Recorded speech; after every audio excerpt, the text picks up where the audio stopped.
There used to be a policeman here who was directing the people like who is next and who is going.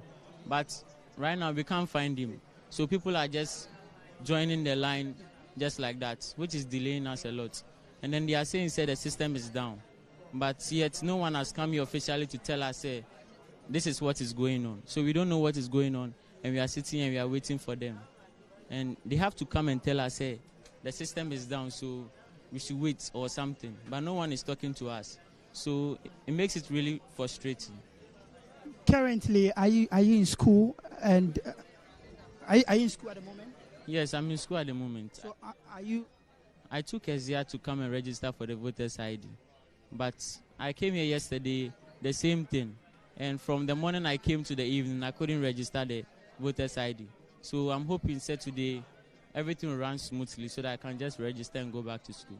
When are you supposed to return to school? I'm supposed to return tomorrow. So when you're unable to do the registration today or tomorrow, will you still stay a bit longer to be able to register, or you will have to leave? Unfortunately, I have to go back to school because it will expire. I took the ESIAT and it ends tomorrow, so I have to go to school tomorrow, surely. What's your name? My name is Ebenezer Daku. Thank you, Ebenezer. Kindly mention your name and where you are coming from. I'm Desmond and I'm coming from Abelinkwe. You are a first-time voter, and you are registering to cast your ballot for the upcoming general elections. What can you say about today's exercise? How long have you been here? And at the moment, I understand the process has stalled a little bit. Why are you here? Yeah, as you said first, I'm a first-time register. But as you can see, we've been here for a long time. I came around 6:30 there, but it's now 11:30. The guys they are fast to but there's a poor networking system. You can see, I don't know whether they're using 3G or anything, but we should be ahead as how do you say it? A country like this should be ahead, but I don't know. The networking system is really bad. You've been able to go through the process, the stages. I mean, you are at the point where you take your picture and probably your voter ID card will be issued to you. At this stage, how long have you been here and how frustrating is it for you? Okay, I can say the guys got it done around 10 o'clock. But I've been here for almost an hour 30 minutes, showing over here. It's really frustrating because you can't be here. The sound is really scorching, so there's already heat over here. We've really been here for a really long time. Are you still in school? Yeah, I just completed last 2 years. That's SS. Yeah, so right now I'm looking forward to moving on to the university. Thank you so much for speaking to us. If you agree, you can do it. You're not coming behind.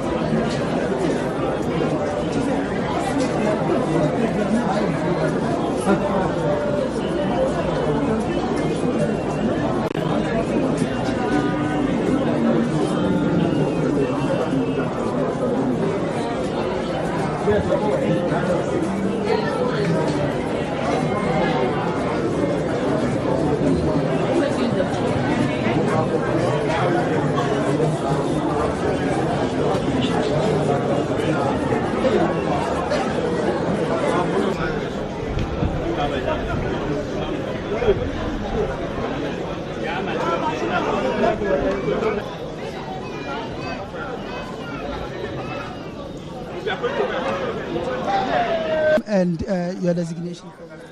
My name is Nanaya Wanani Seshi. I'm the deputy youth organizer for Ayawaso West Wogo, NDC. What can you say about today's exercise? The process has stalled. What information are you receiving from the electoral officers of the Electoral Commission on the stall? For the process, I may say it's worrying because people from far away to come here and come and register, and when they get here, the Electoral Commission will say the system is down and they can't register the people. I think it's very worrying, and what they are saying is their system. If you ask them to do the manual registration, which is offline, they say order from above. they can't do it that way unless they have to wait. Now we are waiting almost 1.5 hours now. We are still waiting for the network to come back before we can start. So I'm pleading, if the authorities can do everything possible to make the process continue, I'll be happy. You've been observing the exercise. That is day 2 of the exercise. For day 1, there were reports that some people were being bussed to various registration centers to register, which others have spoken against that action. What can you say of today's own at Ayawaso West Wuogon? Is it the same case here? No, please. And anybody that will say that, I disagree. So if somebody is saying that they have to provide the evidence to show that this person was bussed from this place to this place. So since there's nothing like that and there is no evidence to prove that, I think the public have to ignore that information, and then we continue with the process in a good faith. All right. Thank you so much for speaking to us. Will you speak?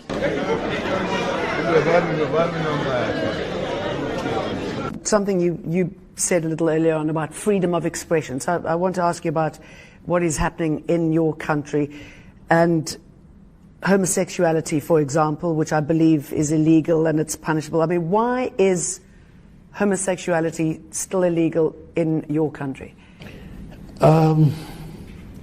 These the social, cultural issues, if you like. I don't believe that in Ghana so far a sufficiently strong coalition has emerged, which is having that impact on public opinion that will say, change it. Let's then have a new paradigm in Ghana. Is that something you would get behind? I think that it is something that is bound to happen. And when that happens, what's going to provoke it? What's going to make it happen? Oh, it's the activity, like elsewhere in the world. Like elsewhere in the world, the activities of individuals, of groups. I grew up in England. I went to school as a young boy in England, and I grew up at a time in England when homosexuality was banned there. It was illegal, and I lived a period when British politicians thought it was anathema even to think about changing the law, and then suddenly the activities of individuals, of groups, a certain awareness, a certain development grew and grew and grew stronger, and it forced a change in law. I believe that those are the same processes that will bring about changes in our situation. At the moment, I don't see that in Ghana there is that strong current of opinion that is saying this is something that we need to even deal with. It's not so far a matter which is on the agenda. In Kufuor's time, one of the people who advised and helped him develop a strong CD was my running mate, Muhammadu Bawumia. Then he was deputy governor of the Bank of Ghana. It's one of the reasons I brought him to come and join me. I will work on the CD and create again a strong CD that will be able to allow us to develop our economy and allow our traders and our work to be able to develop. Because I'm going to say,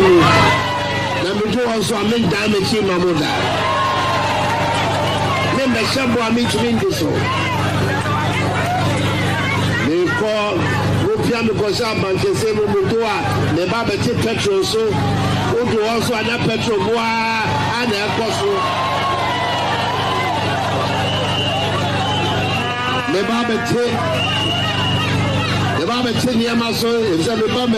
we plan a rapid and vigorous development of educational infrastructure in the first 18 months of the next MPP government. This will involve the building of 350 new senior high schools from scratch, whilst rehabilitating and expanding existing ones. Since these schools will be spread across the length and breadth of our country, this construction activity will immediately lead to an explosion of employment in all districts of our country. Yeah, thank you very much. You have specifically mentioned corruption within the taxation system. What exactly will you do to stamp this out? The measures are going to be difficult, but there have to be a variety of them, including what I call the ANAS principle, setting up highly motivated professional groups of young people who will work, if you like, as it were, undercover to unearth examples of corruption wherever they can find it, and thereby allow the authority to deal with the issue. Because not only do you unearth the corruption, but you actually deal with it in terms of sending people to court, prosecuting them. Hopefully the courts will cooperate and make sure that the offenders are found guilty and sanctions appropriately enforced. So a variety of measures, but a key one is the ANAS principle, as well as, of course, what you do to securize those who are in the tax collecting agencies. I've said it and I'll repeat it again. Those who are coming to this administration thinking that it's an avenue for making a lot of money are going to be disappointed.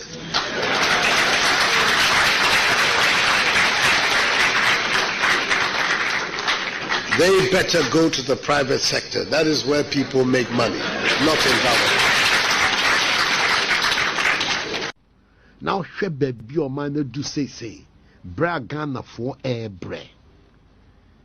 Me the minim no crefo bi or war man more, but me didn't say, Waka say, a koye or Ghana say. Time a year cast and koye or Hana. A mile war, you know, boss here. Côte d'Ivoire no sami man etu pon dendende e no ntumi ka se bibia ba eye Africa na West Africa na ye obia ehu amane wo because anya no cry next door to us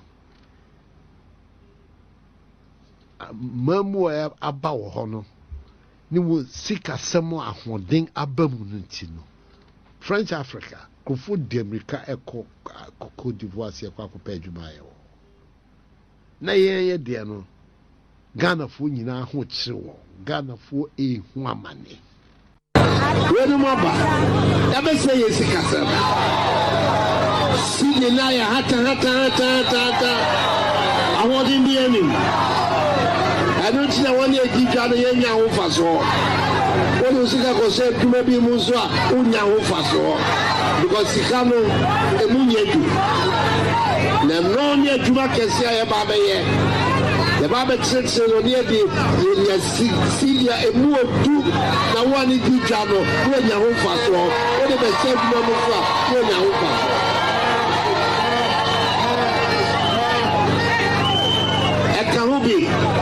ekahubi tina me kofa abawomia so be ka me ho ye hihye ye sika sam no eyie na sika no emunye dubio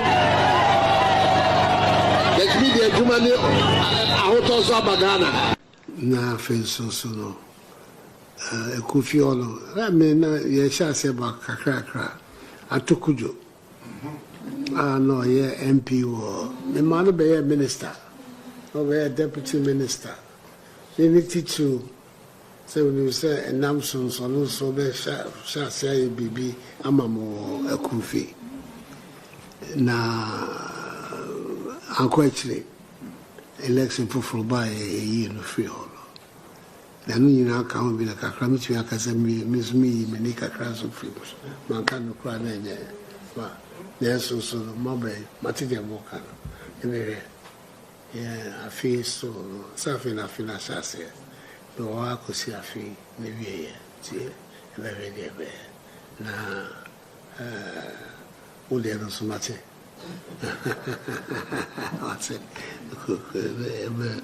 We, the Nananum of Ekunfi, and our people have become aware of highly disappointing and regrettable remarks made by His Excellency the President when a family queen mother, and I want to repeat this, it was a family queen mother and other inferables to be members of the late Professor Mills family visited him at the Jubilee House to demand an autopsy report on the late president. To set the record straight, the Oman of Ekunfi traditional area, who is the paramount chief, or therefore acting the age, has not, and I want to say this clearly, I and my chiefs have not elected or delegated neither anybody nor any group of persons to His Excellency the President Nana Addo Dankwa Akufo-Addo or any other institution to demand an autopsy on the late Professor Emile Forrest or on behalf of the family. We therefore want to state emphatically that any attempt to link the chiefs of Ekunfi to any such action is malicious, untrue, and mischievous, and must be treated with the contempt it deserves. Ekunfi Nananum, led by the paramount chief for therefore action the 8th, also wish to send a strong signal to anyone or group of persons purported to come from Ekunfi or elsewhere and who allow themselves to be used to perpetuate such disgraceful and malicious acts. They have to prepare to face the wrath of Nananum. The late Professor Mills must be allowed to rest in peace. Another defense from the government is that external forces have to do with, how the economy runs and all of the budget. Definitely external forces have to do with it. Yeah. How much impact do external forces have on our economy? Well, external forces have an impact on all economies. The Ghana is not excluded. Our neighbor, Cote d'Ivoire, exports pretty much the same commodities that we are exporting. In fact, we now have oil, and they are trying to get oil as well. But why is it that the external forces haven't collapsed the Ivorian economy? We are just next door to them. In fact, the Ivorian economy is booming. And they are, another defense from the government is that external forces have to do with, how the economy runs and all of the budget. Definitely external forces have to do with it. Yeah. How much impact do external forces have on our economy? Well, external forces have an impact on all economies. The Ghana is not excluded. Our neighbor, Cote d'Ivoire, exports pretty much the same commodities that we are exporting. In fact, we now have oil, and they are trying to get oil as well. But why is it that the external forces haven't collapsed the Ivorian economy? We are just next door to them. In fact, the Ivorian economy is booming. And their budget is, they had to have another budget just because they had more money than they had budgeted. We are now going for bailout. It's a contrast, a very big contrast. So, in fact, if you look, Kwesi, between 2001 and 2008, that period when the MPP was in power, and the last... We don't have to borrow money from anywhere. Just toll the various sections of the road, and we'll raise the money to do the roads in Ghana. But it doesn't mean we will not borrow money.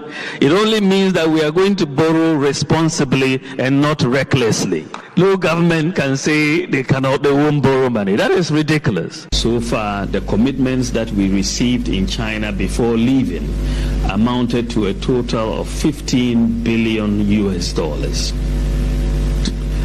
And there is a possibility that within the next month or so, there are some discussions that we couldn't conclude, that another $4 billion will be added to that. But this is by way of grant funding. As you can see, all the discussions we've had in China have to do with getting a new funding model, not borrowing, but leveraging our resources to do so. If you look at this country, the money is there for development, but it stays up, it doesn't come down. The money is there, but it stays up, it doesn't come down. We are going to make sure we bring in a new economic model and make sure the money will come down to our villages for everybody to get that share of the money. Around saying that our manifesto promises are going to ruin the economy. I'm just so baffled. You, a president, you have presided in 8 years over the collapse of our economy. If you knew the plan that could work for the economy and be successful, why haven't you implemented that plan in 8 years? Why? If you know what can work for our economy, why is the economy collapsing in your hands after 8 years? You clearly do not understand the economic plans and underpinning the MPP manifesto. So your task is to make our economy work. You cannot do it, and now you want to say the MPP plan cannot work. You have essentially no legs to stand on in saying the MPP plan cannot work, because your own plan has collapsed the economy, and we are bringing a new plan for the economy, and a new plan that will work. It will work. We reduced taxes during our tenure of office. Corporate taxes were brought down from 32% to 25%. And at the same time, we saw a major increase in tax revenue. The economy is going to grow and grow and grow, and we will have jobs and jobs and jobs. This is the economy of Nana Addo Dankwa Akufo-Addo. We turn to unemployment.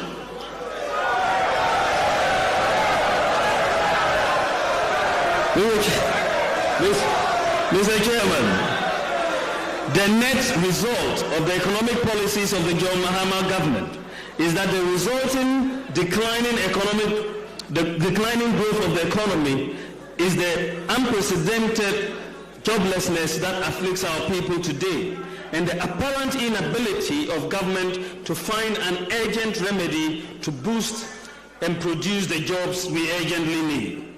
Declining growth, doomsday, high electricity and utility bills, high interest rates, the massive exchange rate depreciation, high government debt, which has crowded out the private sector, rising non-performing loans, rising corruption, declining business confidence, and so on, have all contributed to high unemployment in Ghana. And the World Bank reports that youth unemployment in Ghana is 48%. The increasing unemployment in the country is a ticking time bomb, but the government has been bereft of ideas to create jobs. GIDA, for example, was used as a vehicle to siphon public funds and not for job creation.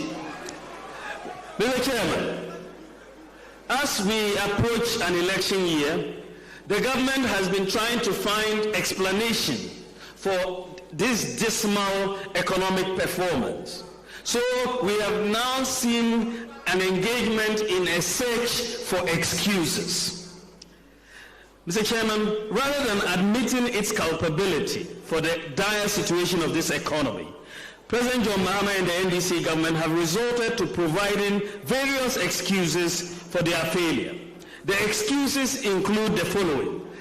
The NDC has argued that Ghana's economic problems are the result of the decline in the international commodity prices.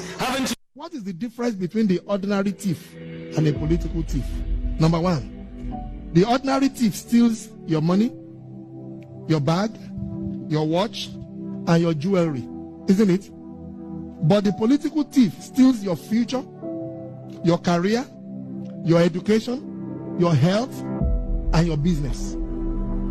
Number two, the hilarious part is that the ordinary thief will choose whom to rob, but you are the one who choose the political thief to rob you, because we choose them, we vote them, we blindly say we are not blind.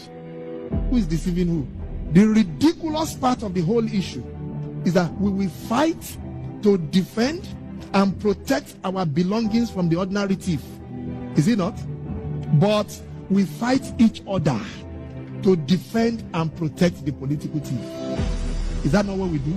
Thugs will be fighting themselves to protect those that are stealing our career, stealing our job, stealing our health, stealing our success. What a shame. If you reach a certain stage in life and there is nobody who can look you in the eye and tell you the truth. You are doomed. And that is where our country has gotten to. We need to rescue this country. Wallahi. And I feel very terrible as a Ghanaian at this time. This country is in serious trouble, ladies and gentlemen. We are in serious trouble. We need to rescue this country, ladies and gentlemen. The presidency has been so depraved, so muddied, so dirtied, that I tell you in all sincerity as a Ghanaian, that I feel terribly sad today as a Ghanaian. We need to rescue this country. Wallahi. Inshallah. Please don't cry. We shall rescue our country.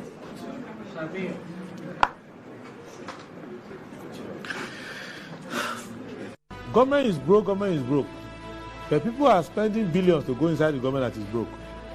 Have you ever seen a minister who resigned because government is broke before? Government has no money. Have you ever seen a governor who said, ladies and gentlemen, when I was elected, I thought the government had money. Now I discover government has no money, I resign. Have you ever seen it? Government has no money, but they are bringing money out at election time. Where is that money coming from? So they are lying. What is happening is that there are two types of wicked people in government. Type 1, they eat current money. Any money they find in government, they will eat it. They are wicked about that one. There is type 2. Type 2, they eat current money and future money. They will say, my term will end next year. When I leave, how will I eat money? Let me borrow money now and borrow money of the future and eat it now.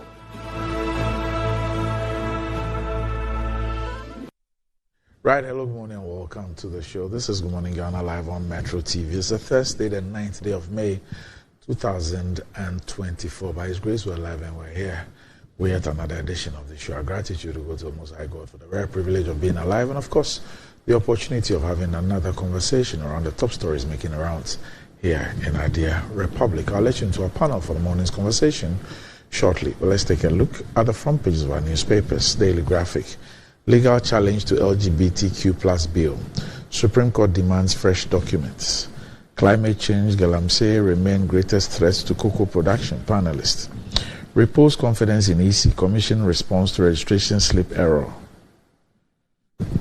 Please, that response to the slip error, did you read it twice before you signed it? 24-hour economy, key to unlocking employment opportunities. Professor Opoku Agyeman. The Ghanaian Times.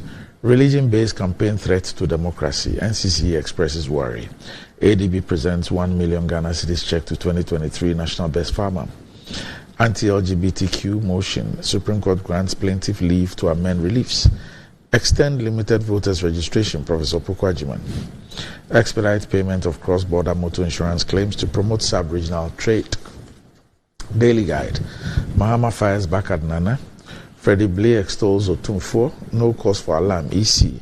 3 arrested at voter registration center. Supreme Court adjourns anti-gay bill indefinitely. The New Crusading Guide. Bawumia woos miners. Promises common user processing facilities in mining districts. Ghana embraces sustainable building practices to combat climate change. Court reaffirms Nana Ngwa Anyema Kodom II, grantor of Adriana's 2 lands.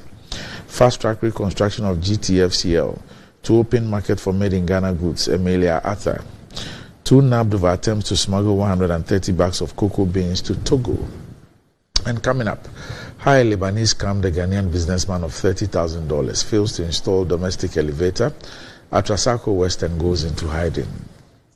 The Insight. Socialist Movement Ghana calls for immediate release of 42 unionists detained in Benin. Why Saka MC, former Deputy Minister, blames presidency for death of Patrick Kumo. Dr. Mwakuban says AG's advice on Cecilia Dapa's case nonsensical. With 22% tax component, Ghana's LPG price one of the highest in the world. Europe afraid and NATO stand as Putin orders military exercises with tactical nuclear weapons. The Daily Statesman. Mining should serve our collective good, Bawumia declares.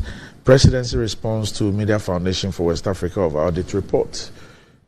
Puzuri Group, NSS, partner to empower over 5,000 youth in greenhouse farming. Ghana leaps ahead in education equality. The New Finder. GRA bags 508 million cedis from pilot phase of e-VAT and invoicing. President declines request for full KPMG report on SML/GRA contract. Domahini eulogizes Bawumia's humility campaign without insults.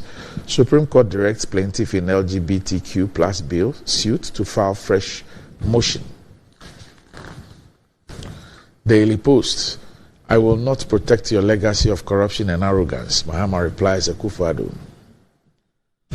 Supreme Court directs plaintiff in LGBTQ plus bill suit to file fresh motion. Cecilia Dapa case. Domelevo calls for a merger of OSP and IOCO. I sincerely hope that the EC makes up for the lost time, Nana Jane, after touring registration centers. And that's about it for the front pages. We'll be back shortly.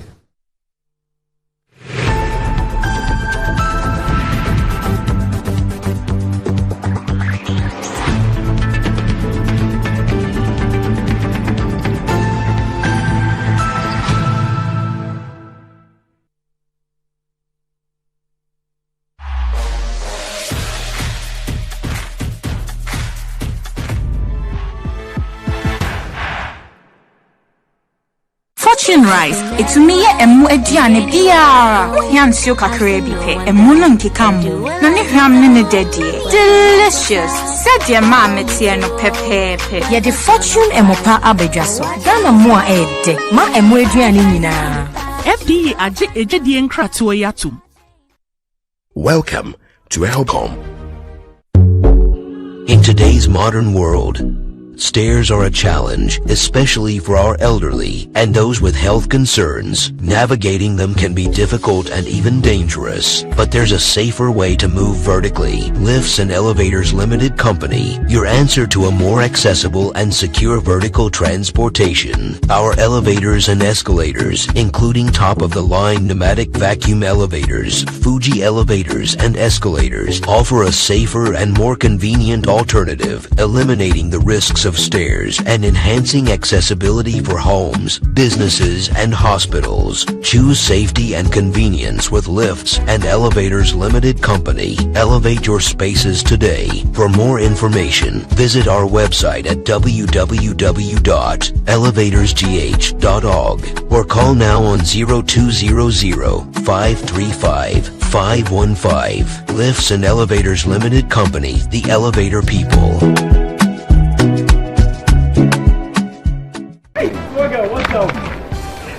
How far with your intention? To be honest, I'm so nervous about starting this new role on Monday. Oh, please. I know you'll be great at it. You should be worried about what benefits they have. Example, do they have health insurance? I doubt they will have that for internet. But no shaking. I have NHIS already. After you on a line, ting. Hey now, look at you. What are you going to do in the office when you can just download the app to register for an NHIS membership? Yes, my people. You heard right. You can now download and register your membership on my NHIS app. No long queues or tedious paperwork. All you need is your Ghana card to register for yourself and for others. Once you register, you get a new digital NHIS card on your phone. My NHIS app gives you access to credentialed health facilities and services across the country. NHIS covers over 95% of disease conditions in Ghana. Access to healthcare just got easier. Now let me sign up quickly. Please, Seth, I'm starting work next month. We are back, bringing you the latest lineup from Betway. Betway starts strong with their front two, with Free Play Friday and Swipe Bet. In the middle, you've got all the control with Cash Out and Build a Bet. Plus, with Win Boost, you can boost your sports bet. At the back, they have Smart Picks and the Partial Daily Jackpot. You always get way more with Betway. This adverts have been vetted and approved by the Gaming Commission of Ghana. Bet responsibly. No under 18. Terms and conditions apply. Betway. Get way more. Anti-cavity, gum protection, brighter teeth, and fresh bread. I'm a fair missy way. The Pacho Bantama. Machasi.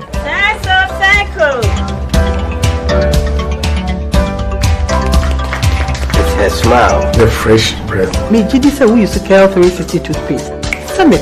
Cal 360 toothpaste. That's Kia. Cal 360 toothpaste. It's a gum protector. Kel 360 did the way. Its cool mint gives me fresh breath and your confidence booster. You so feeling Cal 360 toothpaste. Happy Cal 360 toothpaste, anti-cavity, gum protection, brighter teeth, and fresh breath. Cal, happy smile. This advert is FDA approved.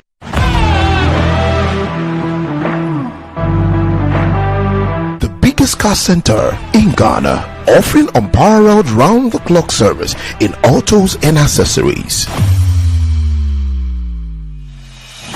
Nadam Autofix is the biggest distributors of used tires in Ghana, offering first-grade second-hand car tires of all rim sizes at both wholesale and retail prices. We are also the leading name in car sensor diagnostics, corrections and sales of car accessories. We excel in car washing and detailing with state-of-the-art steam engine washing machines that keep water away from your engine, ensuring a clean, healthy and responsive engine.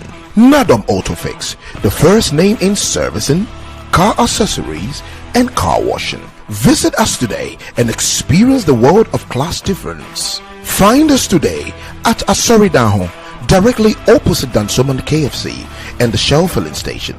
For more details, you can call us on 0503 244 266 or 0535 339823. Nado Motofix, Wukwain Sunyonko Papa.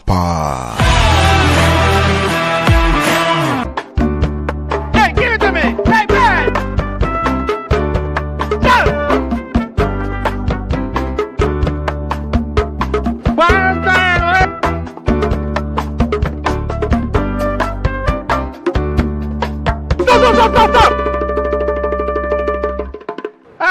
Enough you guys, so continue.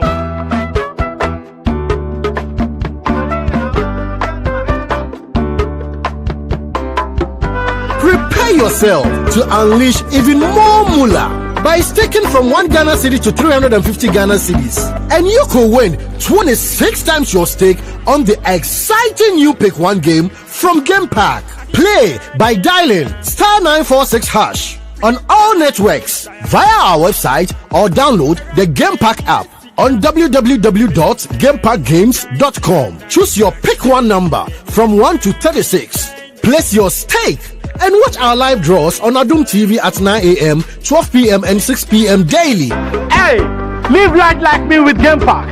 Game Park, more moolah, more power. This game is regulated by the National Lottery Authority, not for persons under 18. Play responsibly. Our stories begin right here, and we never write them alone. There'll be pages we love to read again and again, and some we want to tear out. They are stories of dreamers, stories of creators, stories of strivers, stories of believers, and we're inspired by them all. We invite you to write your story with us. Your story matters. ABSA. Fortune Rice, it's me emu ediane biara. Yansio kakre bipe, emu no nkekamu. Na ne hwam ne dedie. Delicious. Said your mama tie no pepepe. Ya the Fortune emopa abedwaso. Ghana mo a ede. Ma emu ediane nyina. FDA aje ejedi enkratoe yatum.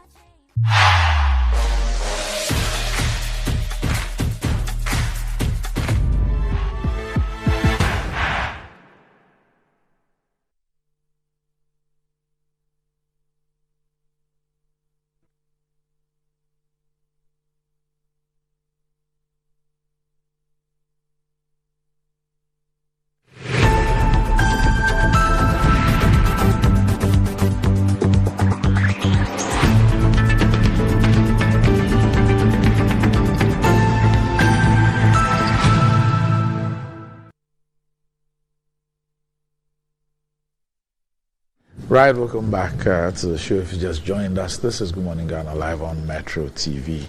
With me on the show this morning is the Deputy Communications Director of the NDC, Malik Sidwaya Basintali. I didn't know about this meeting. Malik, good morning. Look, how that name found its way yes. on the sheets. I suspect a lot of mischief. Sidwire. Is that a correct pronunciation? Sidwire. Sidwire. Yes. Does it mean something? Yes, it means the truth has come. Huh? The truth has come. So who gave you that name? Your father? My father. He gave you that name? Yes. The truth has come. The truth has come. Are you his first son? No. Okay. I'm not his first son. So those who came before you, they were not the truth. Yeah, maybe I came with some special truth, because one is called Pangabro. My strength has come. Okay. So that's your older sibling. Yeah, maybe my older siblings. So okay. I mean, so they have each special, one and what you brought. Each one and what you brought. You so brought I brought truth and light. And light. Yes, oh, God, truth okay. moves like with light. Yeah, somewhat. Okay. I look somewhat like my dad. Okay. All right. Okay. So we'll be joined by a representative of the MPP pretty shortly. But if you're thinking of getting a toothpaste that is affordable, of top quality, and also able to take care of the entire family, look no further. The recommended family toothpaste is KEL 360 toothpaste, and this is approved by the Food and Drugs Authority. KEL 360 toothpaste provides you and your family with all-round dental protection throughout the day with freshness. KEL 360 toothpaste is good for kids, children, and adults. Let your family be a proud family when they step out by constantly using KEL 360 toothpaste. KEL 360 toothpaste brightens your teeth, prevents cavity, and with its cool mint gives you fresh breath throughout the day and protects the gum from decaying. For consistency and quality, use KEL 360 toothpaste. KEL 360 toothpaste is another product from Samara Company Limited, producers of Sasso. It's available in all supermarkets, malls, and provision shops. Call Samara Company on 0246 864798. KEL 360 toothpaste, happy smile. Enjoying the fruits of your labor is as important as enjoying the mansions of your labor. The pains of climbing the stairs when not exercising could be challenging for all ages. But worry no more. Lift and elevators have got you covered with the best portable American pneumatic vacuum elevators on the market today. It's a simple self-supported elevator for both homes and offices, and guess what? It can lift your goods too. Wheelchairs can fit in, and they come in 3 custom-made models. It's affordable and can be installed within 3 days. Visit Lift and Elevators at Sakumon or just call them on 0200 535-515 or send a mail to elevatorsgh@gmail.com for consultations and the best solutions in easy vertical movements. Okay. All right. So, exactly 23 years ago today, the most terrible disaster in Ghanaian football in history occurred.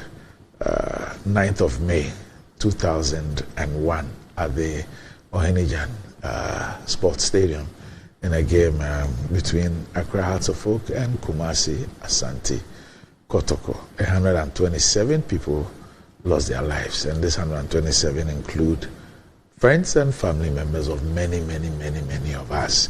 And of course, there are many who were injured. Some have still not or have been permanently impaired by the injuries that they sustained. And we kept saying that never again, never again, never again. But it's 23 years. And so on this day, we can only continue to express our condolences and commiserations to the families of this 127 persons. And of course, for those who also sustain varying degrees of injuries, some which have become somewhat permanent disabilities, we continue to pray with you. But the most important thing is that we continue to be reminded of this day and the fact that we do not need to do some of the things that we did that created this huge blot on the conscience of football in this country. Okay. So 23 years on, the May 9 disaster. Okay. Malik, where were you? You were in primary school? Very young. I was young by then. I grew up to read a lot of stories around us and felt very sad. I'm happy that we haven't experienced anything close to what happened then. And I'm also happy that we really learned a lot from some of the lessons that, I mean, to an extent, that something of this sort hasn't repeated itself. That is not to say that we've put in absolute measures to ensure that this does not repeat itself, or if it should, what happened, the trauma that happened, the loss of lives that occurred will not repeat itself again. I mean, we've watched incidents where, I mean, football became slightly chaotic, even in our premier leagues, our local level leagues and what have you, where it becomes very wild to the extent that, I mean, the security will have to step in and all of that. But at least we haven't had anything close to what I read, I mean, about in 2001. And so many were the lessons that were learned. Many are the things that I'm sure will not repeat themselves again. I will only urge that very high safety precautions are taken, and our commitment, our growth in understanding some of these issues, I mean, continue to develop. And we must also continue to educate a lot of people as to better ways of managing situations like this. Of course, May 9th was entirely avoidable. It was an incident that, I mean, if proper education had gone into, may not have erupted. As a result of one or two issues, whole stadium got chaotic, people attempted fleeing, there was stampede, people stepped on people injured people, and I mean, to our surprise, a lot of people who may have even lost their lives were not people who were directly part or directly involved in whatever had occurred. Sometimes I'm tempted to also lay one or two blames on the security agencies. Yeah. Sometimes the way in manner they engage in crowd control sometimes ends up rather dispersing the entire, I mean, populace. Similarly, we've had even demonstrations where people who were supposed to control the crowd ended up igniting or whatever the people came there to do. And sometimes I don't see why people find it very interesting or people find it appealing, just dispersing, especially these rubber bullets, using these water cannons and the tear gas. If what I read is anything to go by, and Doc, you were, I know, I mean, if you read the Okujeto report, right, you would see that absolutely. I mean, the way the security handled this issue, I mean, also contributed to whatever had occurred there. And so I think that as a populace, we must continue to utilize very legitimate ways of channeling our grievances. As a security agency, they must also, I mean, engage themselves and also try to utilize very appropriate means of ensuring that, I mean, the crowd control is indeed crowd controlled and not crowd, I mean, dispersed in the long run. It looks like we've really not learnt a lot. I mean, because we still see violence. Right. You know, and sometimes I don't know if it is about short memories or not, because some of the things that still happen is something that you don't. And I've always said that, you know, until the security agencies start dealing with some of these acts of violence that happen at football matches, just like violence anywhere as a crime. Right. People sometimes you get the impression that when it comes to football, there's a different criminal code. So things that you might not get away with on the street in front of the stadium, you can get away with it inside the stadium. Right. You know, so people go in there and they think that, oh, as for football, you can do whatever you want to do, and then you just get away with it. And sometimes you see the security agencies looking on and all that. I don't know. Doc, you see, I think that we sometimes just try to pardon passion in this country. Not only with sports, but even with politics. Yes. I mean, people exert passion in different ways. And sometimes we just allow things to slide. There are things that happen even within internal party structures that if it had occurred outside, it will be treated differently. But just because sometimes it occurs within a particular space, they tend to pardon you and allow for some of these things to go free. I have watched football matches where spectators even attempt, causing harm. And just because maybe the security agencies or officers in charge are also lean towards same direction, they stand and they look on. There are instances where people encroach the stadium and then you find them arrest the person and just take the person out. They allow you to go scot-free without any charge. And multiples of things like this usually result in things of these sorts in the long run. And so I think that, yes, we must find appropriate ways of managing curtailing passion. We must control and direct people as to how to exert their energies and things like this. But I hope and I pray that May 9th should never repeat itself. And just as Doc, you have it in sight, I don't wish to have anything of that sort at sight ever in this country. Anyway, so, on this day, I'd like to also salute Mr. Herbert Mensah. He's one person who's made sure that this day never goes unrecognized, unnoticed, and does not remind us of this horrible, regrettable, and avoidable incident. So on this day, I salute you, Mr. Herbert Mensah, for all that you've done and continue to do as far as sports is concerned.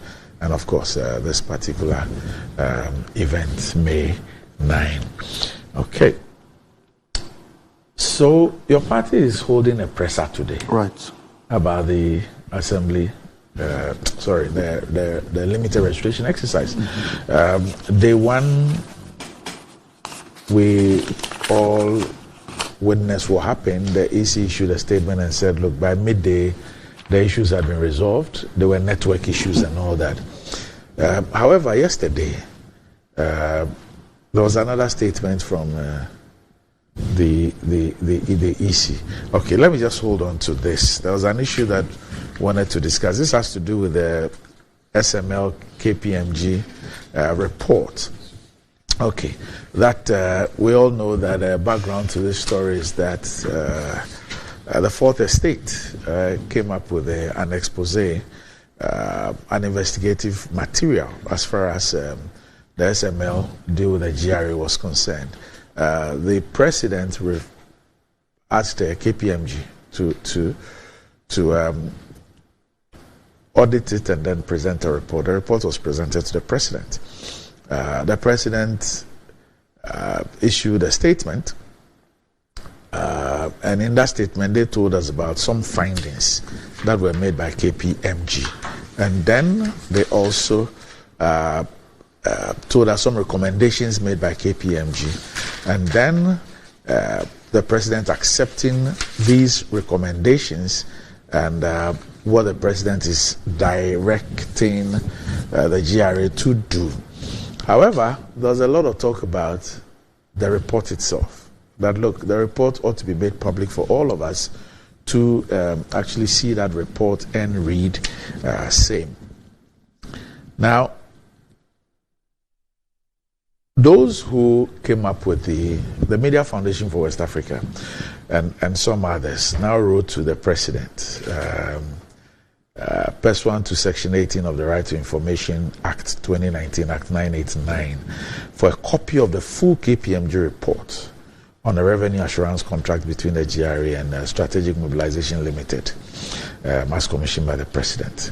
However, the chief director, signing for the chief of staff, acknowledged receipt of the letter, which was dated 24th April, and a letter dated the 7th of May. And it says, upon careful consideration in accordance with Section 51A and B, I of the RTI Act, I regret to inform you that your request has been refused.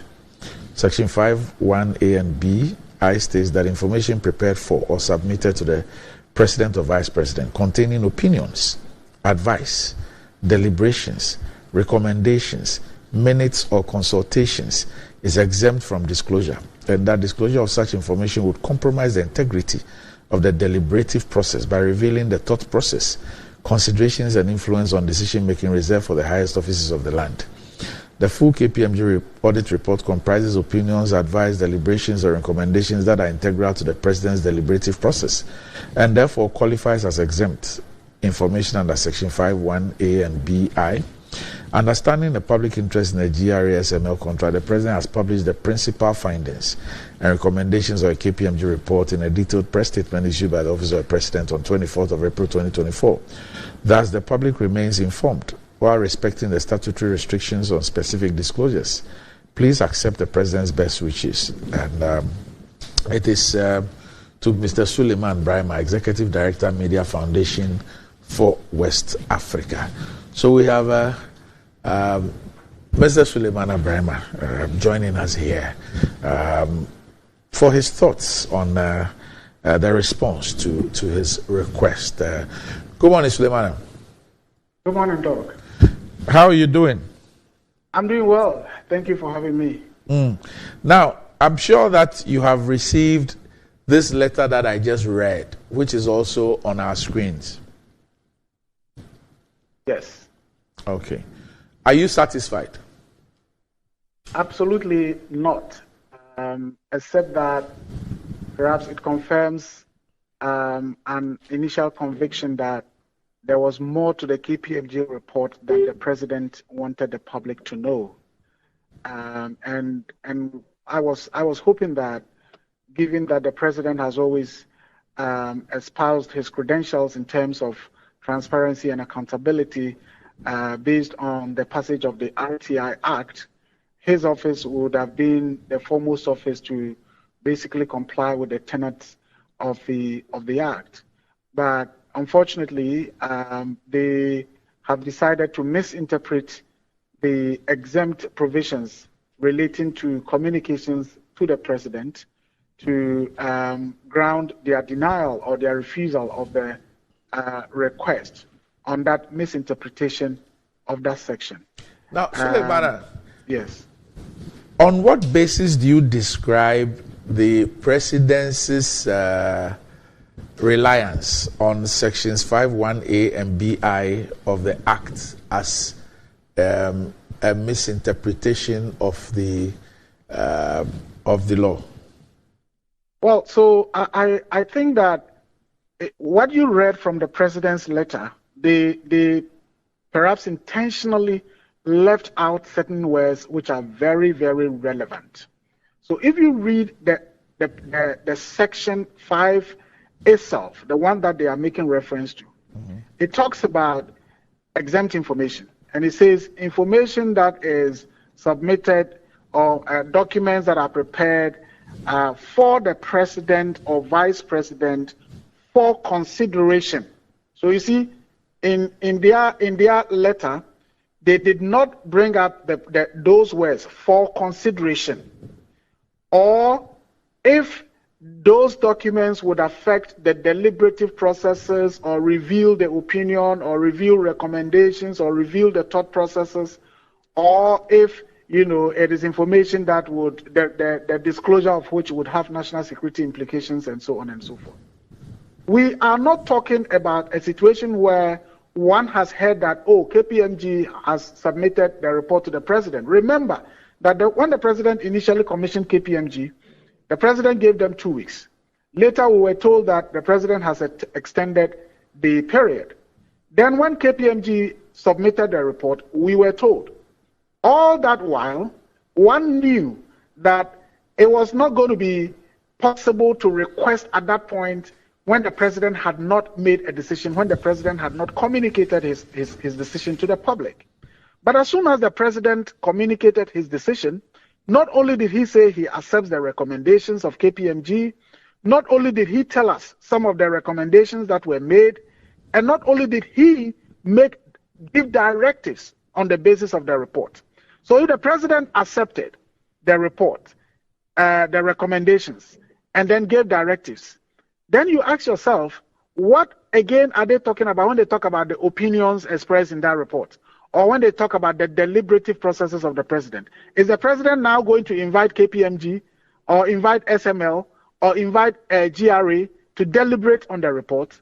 I suppose all those things would have been done, if it needed to be done, before the president communicated the outcomes to the public. As far as I'm concerned, the president has finished with the report. And so there is nothing in that, ideally, or as it should be, there is nothing that should be hidden. In their own response to my letter, they say that in the name of public interest, the president decided to communicate the relevant portions of the KPMG report. And we are asking for the irrelevant portions. Give it to us. Give all to us. We've read about what you see as relevant, but just give us the rest. It's almost like the Supreme Court making a decision, pronouncing its verdict on a case, and then later saying, if we should put out the full submissions of the judges that informed the decision we made, it will affect the deliberative processes of the case. If the case has been concluded, what again would the judges, be afraid of in terms of putting out their opinions? So that is why it is clear that the president or the presidency is basically misinterpreting and abusing those exempt provisions to deny the information that was requested. But of course, that is why the same law makes provisions for an appeal, makes a provision for a petition to be filed before the RTI Commission, and even makes a provision for one to go to court if one feels that they've not been treated the right way. And I don't think that this is the right way to go in terms of the RTI law and its provisions. Now, Suleimana, on the 24th of April, the presidency, through the Communications Directorate, issued a release. In that release, they told us about the findings made by KPMG. And they also told us about the recommendations made by KPMG. And they also told us that the president accepted the recommendations of KPMG and also directs as follows. So one may ask, what is it that you want to know that this statement does not provide? Well, so the president gave us what, according to him, is in the KPMG report. According to him, KPMG's recommendations, for which he says he accepted and gave directives. And we are saying, well, thank you very much for letting us know what you think you should put out from the KPMG's report. But having made your decisions, having deliberated on the report, having accepted the recommendations, having given your directives, we would be happy to have the full report. Even if what you put out is actually the full report, just let us have it. And I think that this is not something that should be difficult. In the UK, not too long ago, only last year, when complaints were made against the Deputy Prime Minister, Dominic Raab, and eventually the Prime Minister decided to set up a committee and investigations were done, in the end, the full report is available to the public after the Prime Minister, made his decisions. And so in this case, we are simply saying, yes, we thank you for letting us know what you say KPMG put out. So let us have the report. Doc, don't forget that, as we said, first of all, public interest matters. Secondly, we are talking about a contract that is a multi-million, if not multi-billion CD contract. According to the president himself, so far, SML had even been paid, more than 1 billion Ghana cedis. And we are talking about a contract that the president himself says, look, for almost 3 years, there was no PPA approval, and yet they were delivering service. We are told by the president that this is a contract that the contractors were delivering partially, and GRA may not have even gotten the full benefit of the contract, and yet the state had to pay more than 1 billion Ghana cedis. So this is a matter of significant public interest. And therefore, if the KPMG report has nothing more than what the president communicated to us, basically give it to us. Or in their response, they should have said, well, what the president put out was actually the full report of the KPMG audit, and therefore there's nothing more to disclose. But I don't think that it is right for the presidency to hide behind those exempt provisions, misinterpreted after a decision has been made, deliberative processes have happened.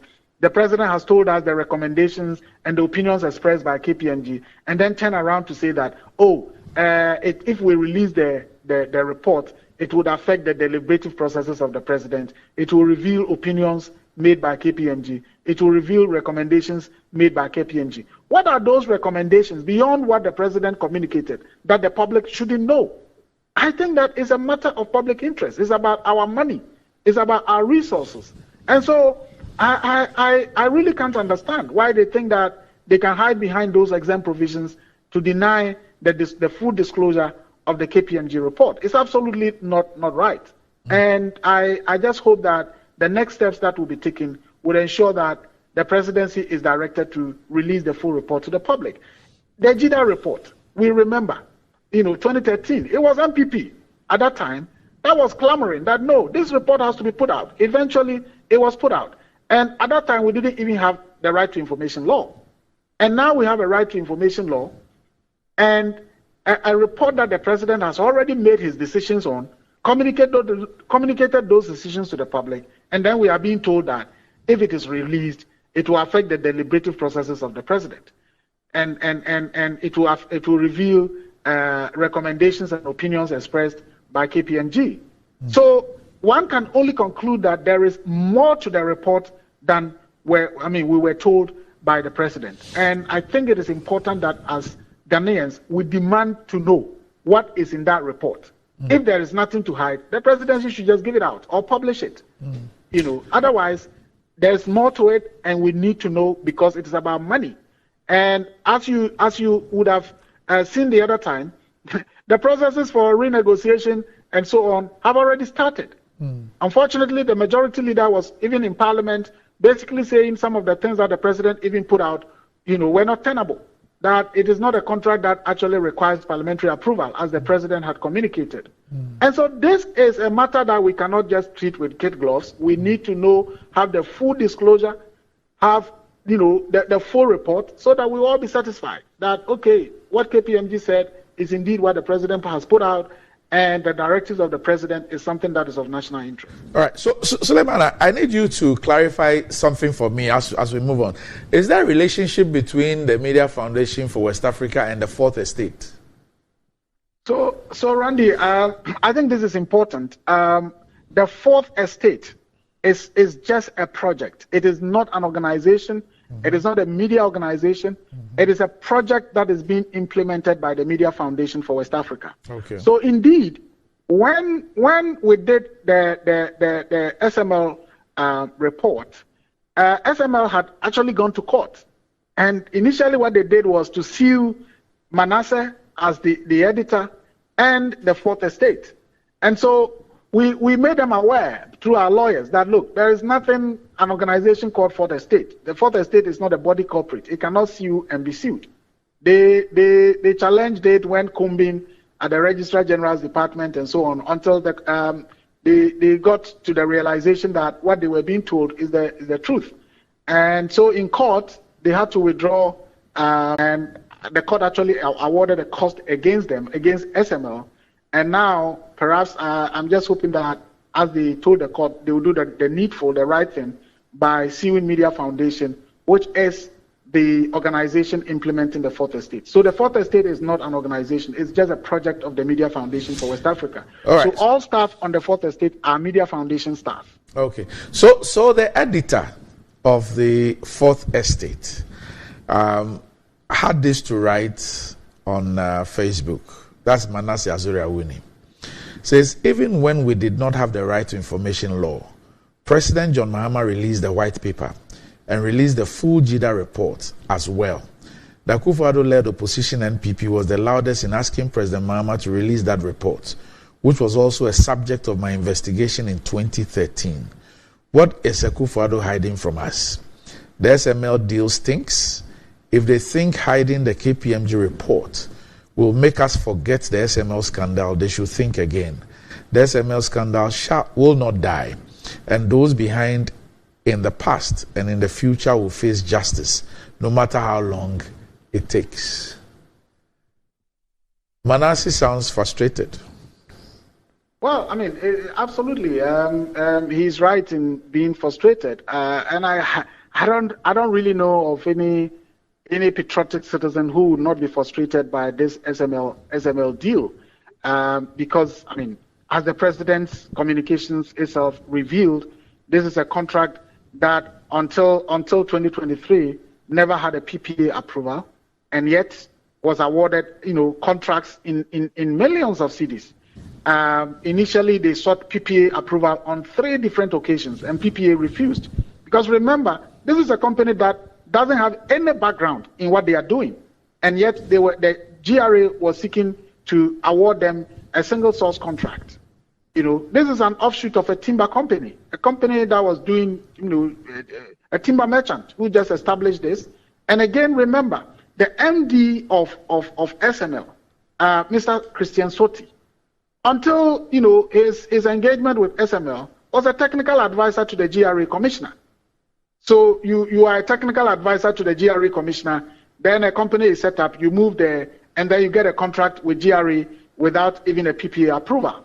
And even when the approval was eventually ratified, as we are told, and even that ratification is questionable because we are not told what was the processes that were undertaken for the eventual award of the 2023 contract and the ratification of the 2019, 2020, 2021, 22 contracts, we are not told, and they get all these things done, and even with that, deliver partially, according to the president, as findings of KPMG indicated.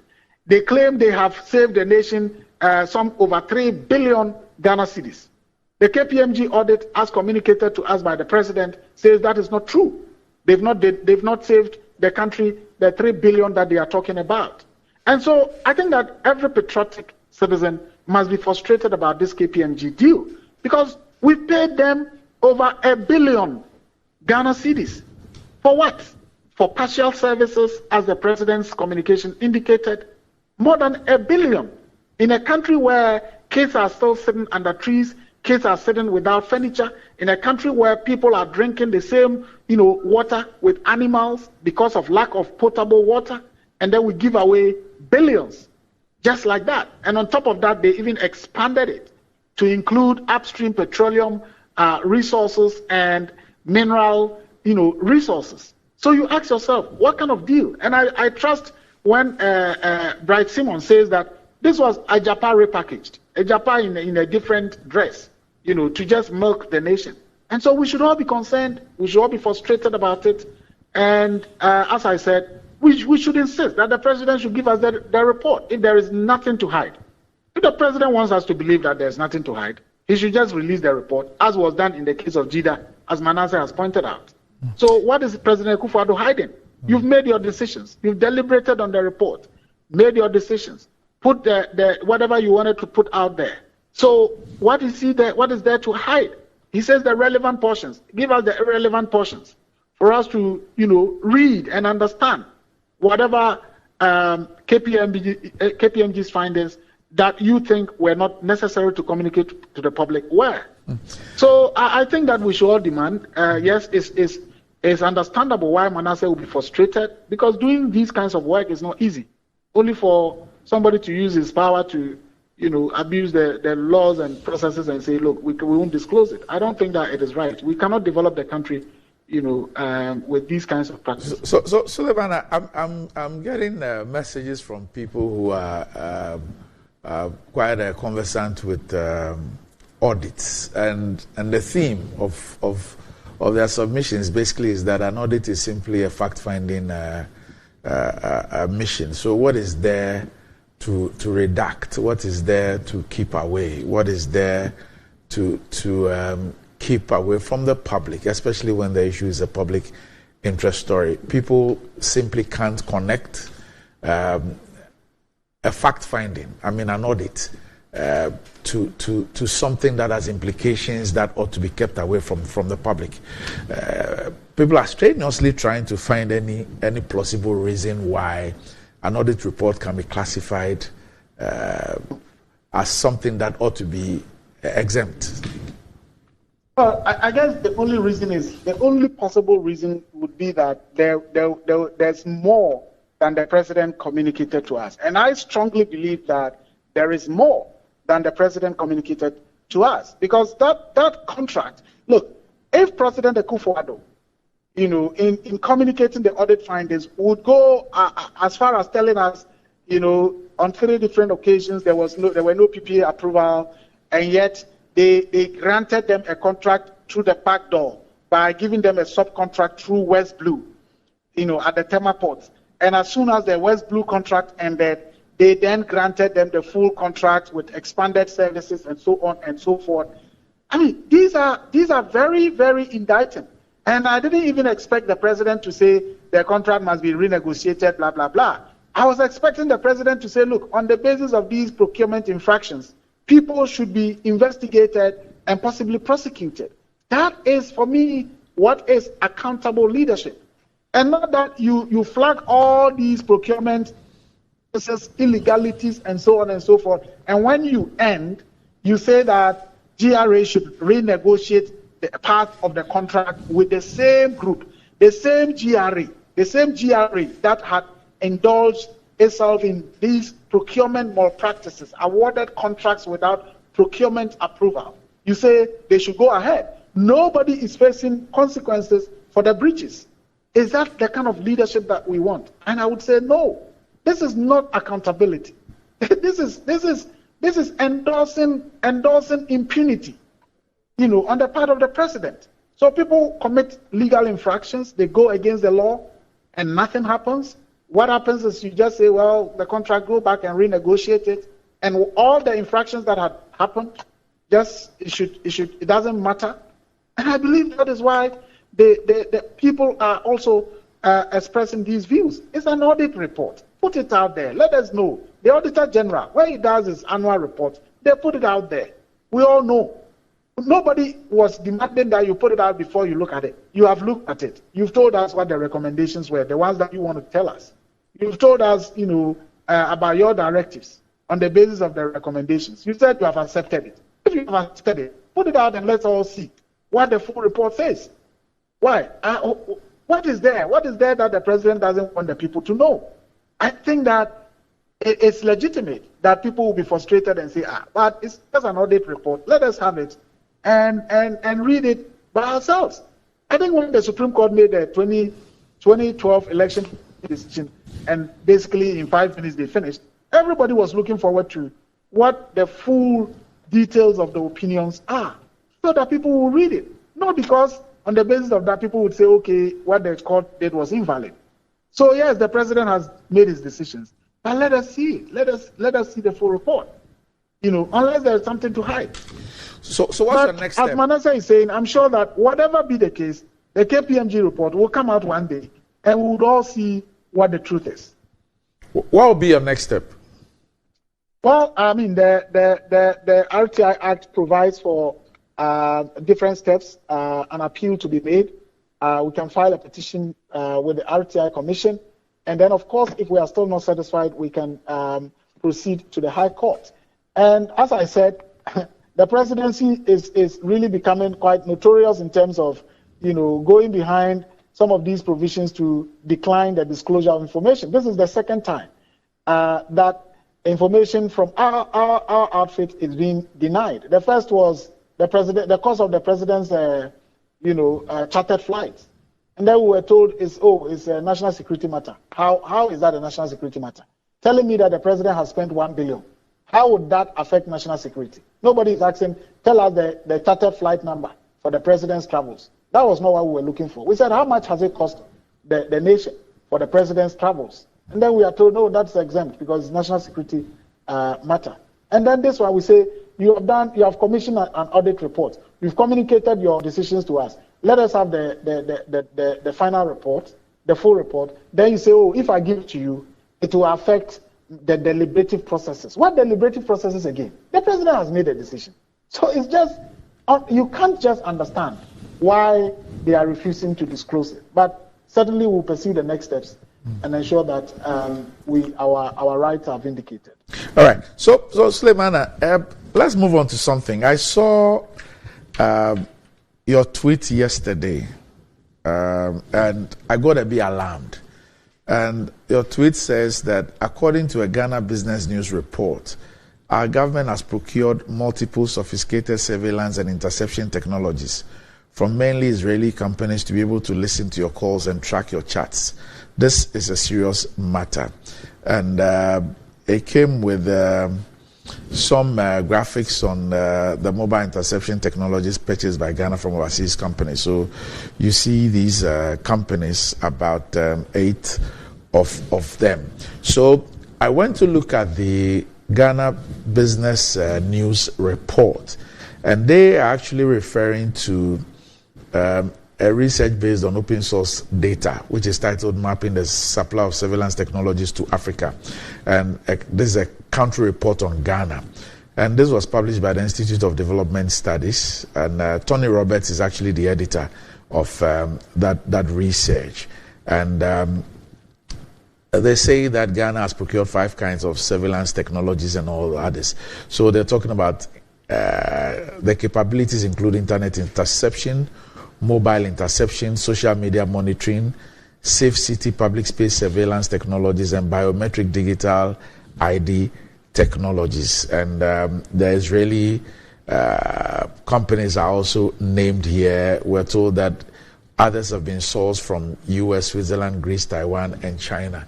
Now, my first reaction to this was, is this not a normal course of work for security agencies, intelligence agencies of any country? Why would this be a big deal? Well, it is indeed a big deal because, yes, we all are concerned about national security. We all want to be safe. We want our country to be safe. We know about the developments, around our region, the activities in the Sahel in particular. And therefore, we would all want our government to beef up its security in order to protect our nation and protect lives and properties. But when a government decides to invest so heavily in surveillance equipment, then certainly it goes beyond just the national security issues that we are talking about. Remember, not too long ago, there was this whole issue about Pegasus. And in every part of this world where governments have invested this way in surveillance equipment, what happens is that it is activists, you and I, it is journalists, you and I, and other people whose opinions may be at variance with government that become the target. And it is not just here in Ghana, it has happened literally in several countries in the world. And questions have always been raised. And we are talking about, equipment that can really, really do a lot. Randy, there was a conversation with a very senior government official in this country who said, look, given what he has gotten to know, and this person works in the security establishment, given what he has gotten to know, sometimes he wonders, where do we draw the line between, human rights, privacy, and the question about national security? Because we are talking about, surveillance equipment or surveillance softwares that can turn on your phone. If you have switched off your phone, it can turn on your phone. If you have switched off your camera, it can put your camera on and do whatever. Wherever you are, it can switch your microphone on. Even if you are having a private conversation with someone, it can switch your telephone microphone on and listen to the conversation. So we are talking about very, very intrusive surveillance technology, not just the normal, CCTV cameras and so on. We are talking about technology that is really, really intrusive. And that is why these things have been done on the blind side of Ghanaians. It's not as if government announced that, oh, well, of course, there are certain things that government must not announce, but when a government is deploying so much intrusive surveillance technologies, we should all be very, very mindful, and we should all be concerned and raise the alarm bells so that at least we know that, look, our communications is secure. Of course, I don't mind if government decides to listen to my calls and so on and so forth. I don't plan evil things. But, I mean, especially in an election year, as the researchers pointed out, for a government to invest so heavily, it's not just one surveillance technology. It's not the CCTVs that have been deployed, from the Chinese companies. It's not one Israeli companies. It's not, one Swiss companies. Multiple of them. And then you ask yourself, why is the government investing so heavily into surveillance technology? And we must all be concerned about our privacy. We must all be concerned about how intrusive a government can be. All right, Sule. So we'll leave it here, and I'm sure that because this is a developing story, we'll get to speak a lot more about it. Thanks a lot for your time this morning. Thank you so much for having me. All right. Okay, so that was Suleiman Ibrahima, who is the Executive Director of the Media Foundation for West Africa. We'll be back shortly.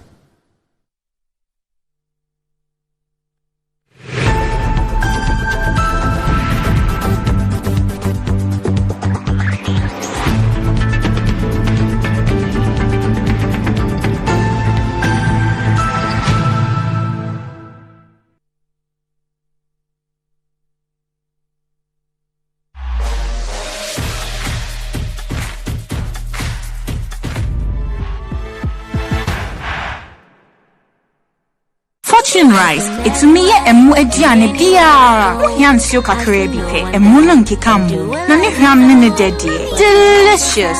Said your mama tie no pepepe. Ye the Fortune emopa abedwaso. Ghana mo a ede, ma emu eduane nyina. FDA aje ejedi nkratoa yatum.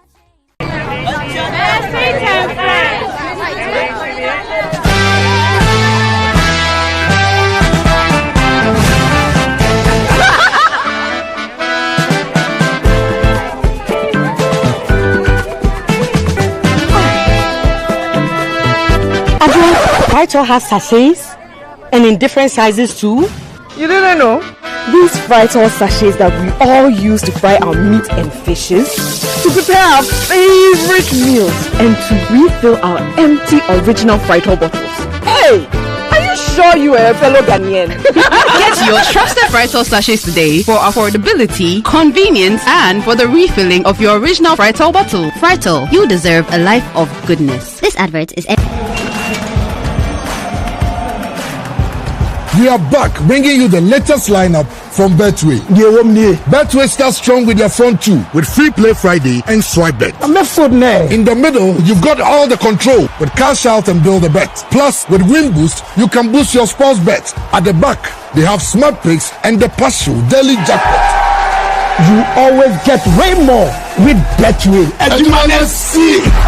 advert has been vetted and approved by the Gaming Commission of Ghana. Bet responsibly. No under 18. Terms and conditions apply. Betway.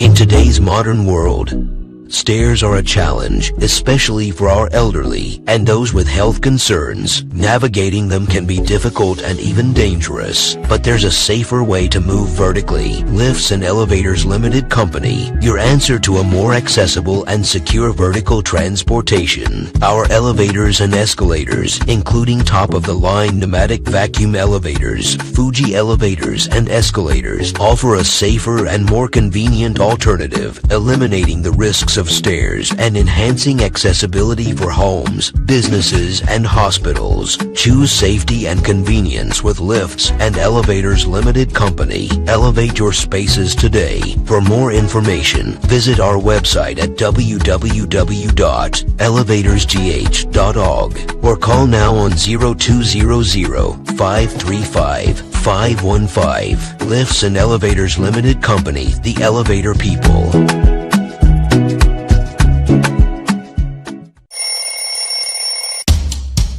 Anti-cavity, gum protection, brighter teeth, and fresh breath. I'm a fair missy way. The patch of Bantama. Matthias. That's a cycle. It's the smile, the fresh breath. Me, Gidi said we use Cal 360 toothpaste. Some kind. Cal 360 toothpaste. That's Kia. Cal 360 toothpaste. It's a gum protector. Onim Jom Kasan. Cal 360 did the work. It's cool mint. Gives me fresh breath and your confidence booster. You so feeling kika when you know Cal 360 toothpaste. Happy smile. Cal 360 toothpaste, anti-cavity, gum protection, brighter teeth, and fresh breath. Cal Happy Smile. This advert is FDA approved. Rise and shine. It's another day to stay on point. Toast is Friday, it's still on point. Watch is Friday all day long. Still on point, yes, it's still on point. It's still on point. Watch is Friday, it's still on point. It's creamy. For your toast, it's still on point. It's yummy, delicious. It's still on point. Still on point, yes, it's still on point. It's still on point. Still on point, yes, it's still on point. It's still on point. For your toast, it's still on point. It's still on point. Fortune spread, it's yummy, delicious. It's still on point. Fortune spread, delicious, creamy, and always on point. This advert is FDA approved.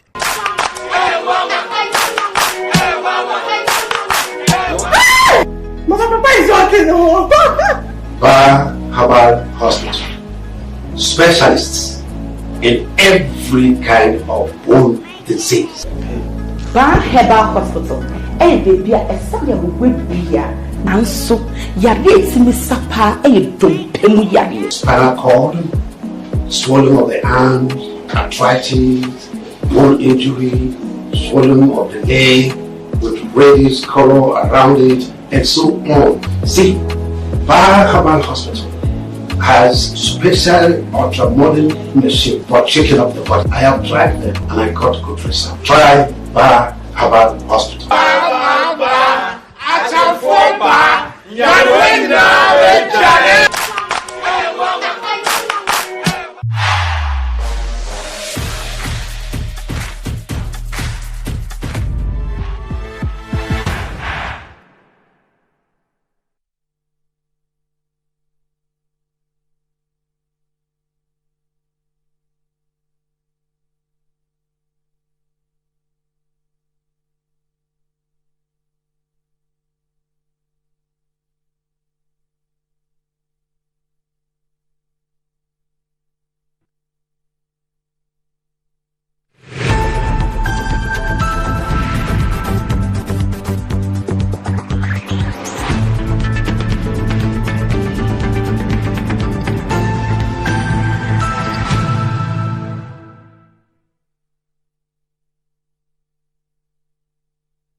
Right, welcome back to the show. If you just joined us, this is Good Morning Ghana live on Metro TV. Still with me on the show, I have Malik Basintali. He's the one who's brought the truth to his father.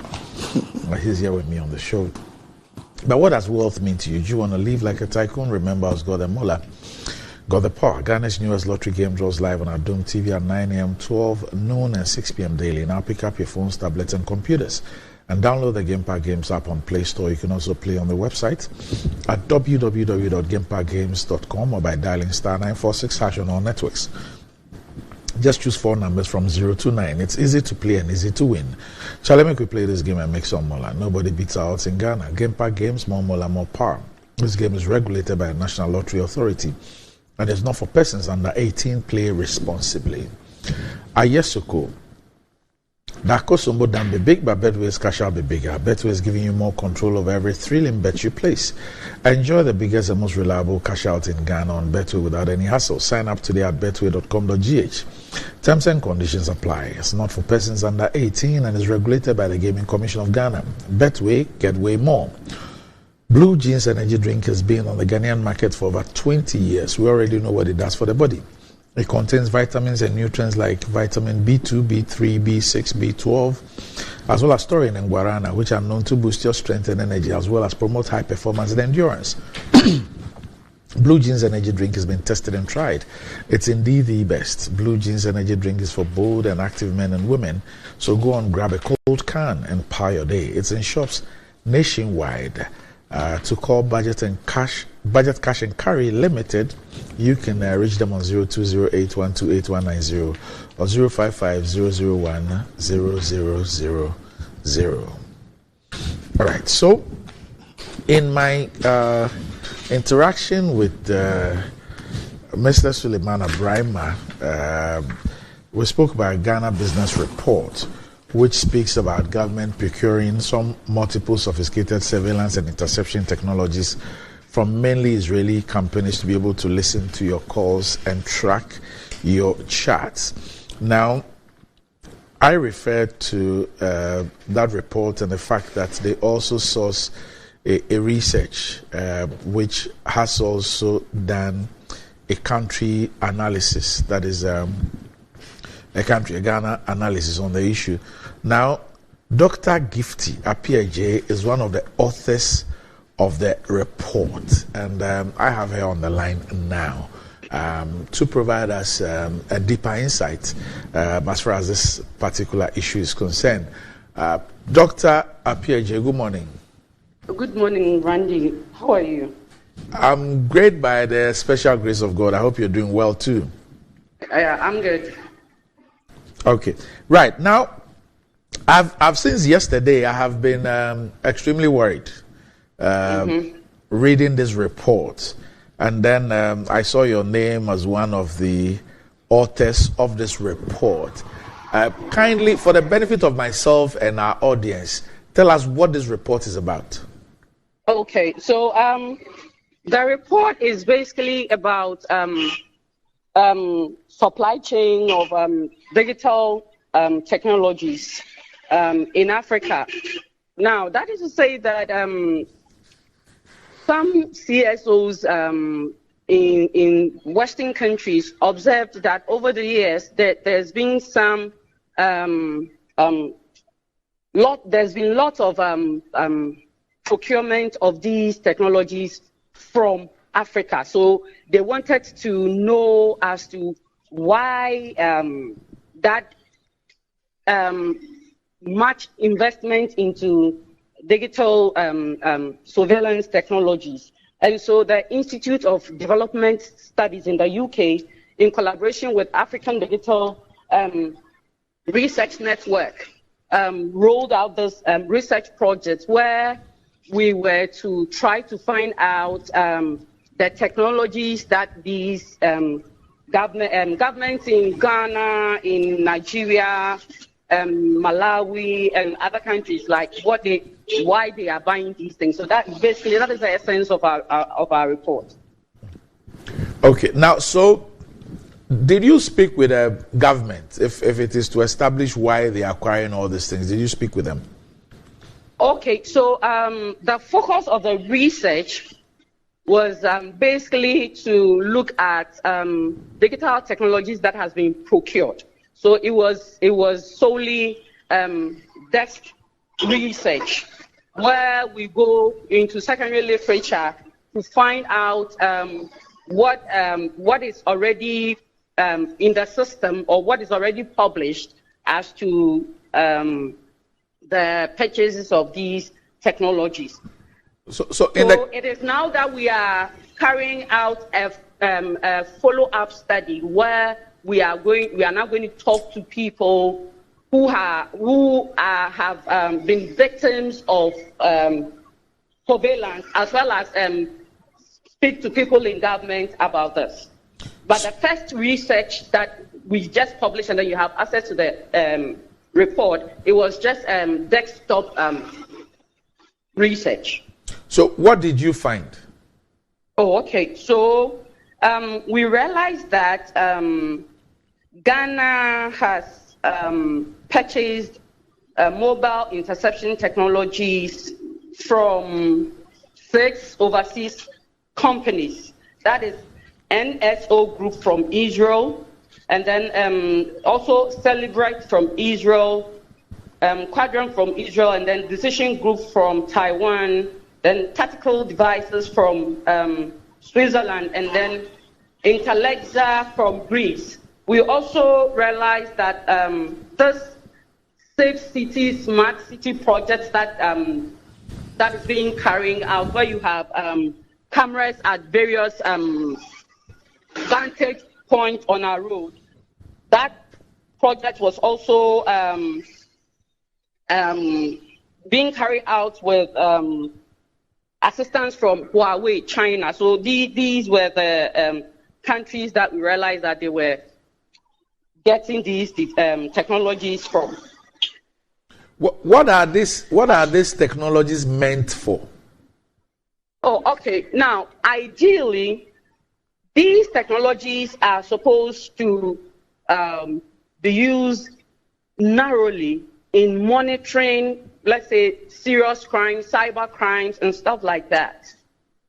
But you realize that because of bottlenecks surrounding laws on surveillance and stuff like that, because it's like, let me give a typical example.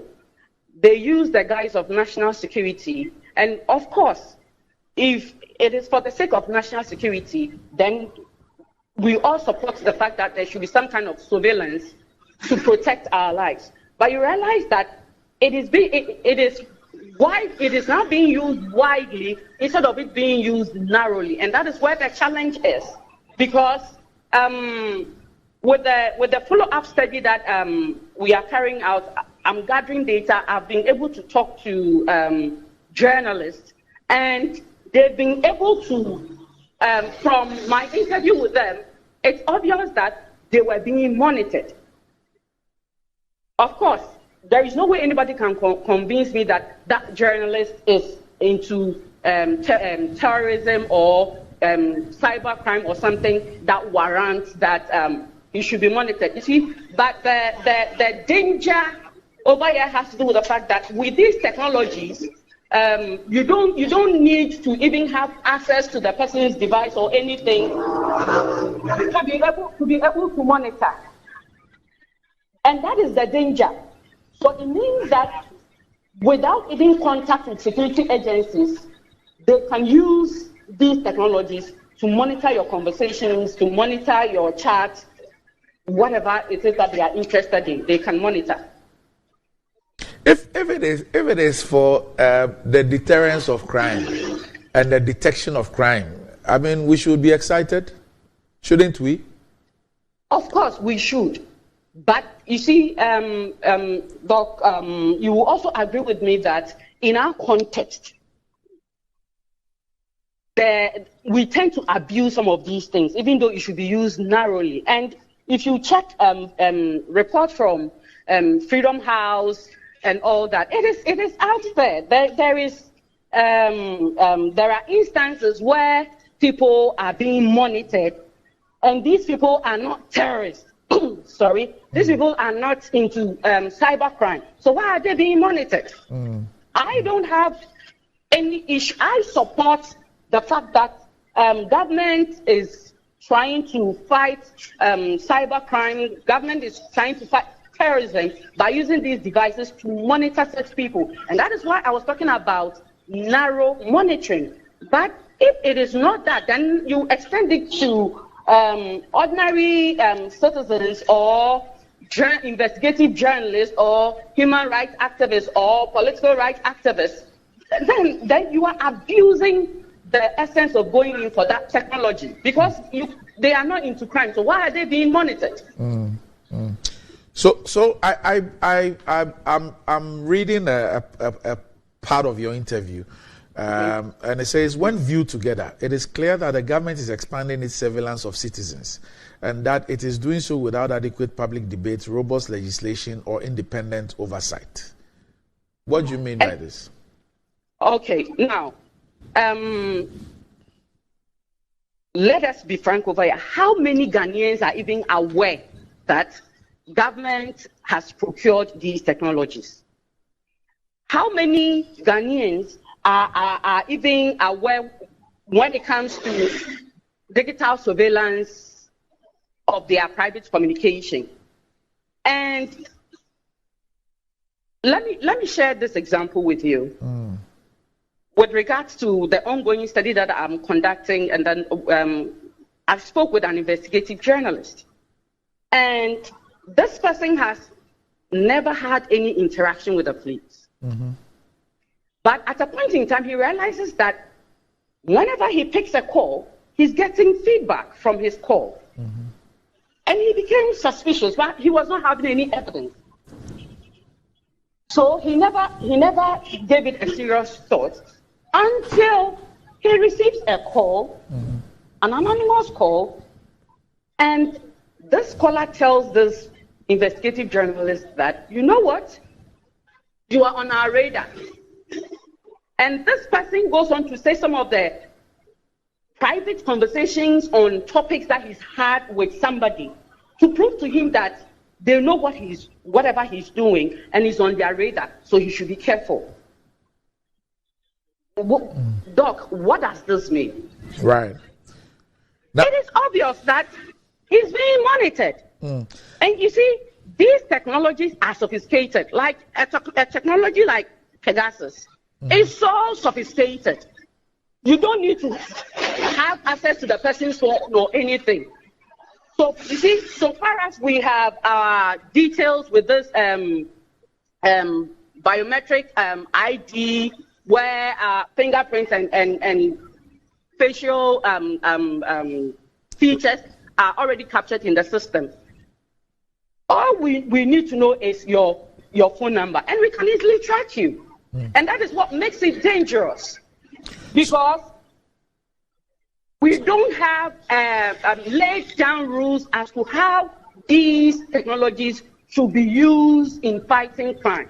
So let me borrow this popular saying: who watches the watchman? Who watches those who are using those technologies in order to establish for a fact that really they are using it as they should? That is, they are using it narrowly and not widely. So you raised the issue of robust legislation or independent oversight. Hello? Yes, I say so. I see that you raised the issue of robust legislation or independent oversight.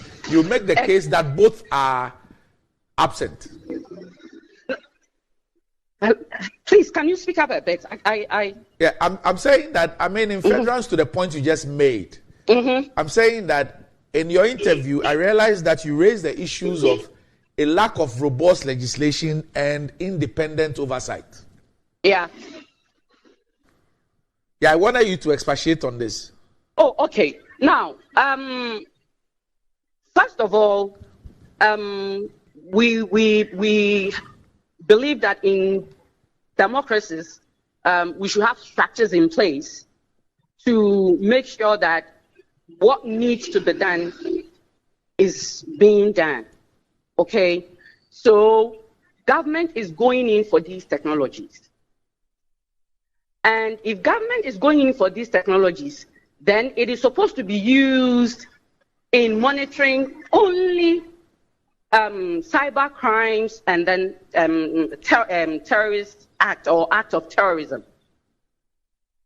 But you realize that we don't have any laid down laws that spells out that, with the exception of these two, or let's say any other thing that has to do with national security. And I even have a challenge with that, because when they use national security, they don't clearly define the grounds that qualifies to be considered under the umbrella of national security. So, without these rules, anybody can abuse these technologies and get away with it, because we don't have any checks to make sure that this is the boundary that you can monitor somebody, and you can't go beyond that. So if there is evidence of somebody going beyond that, then you can hold such a person accountable. We don't have anything of that nature.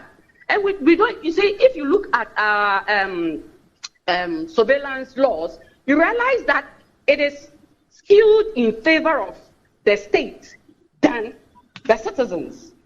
I believe that laws are supposed to be made to protect the citizens.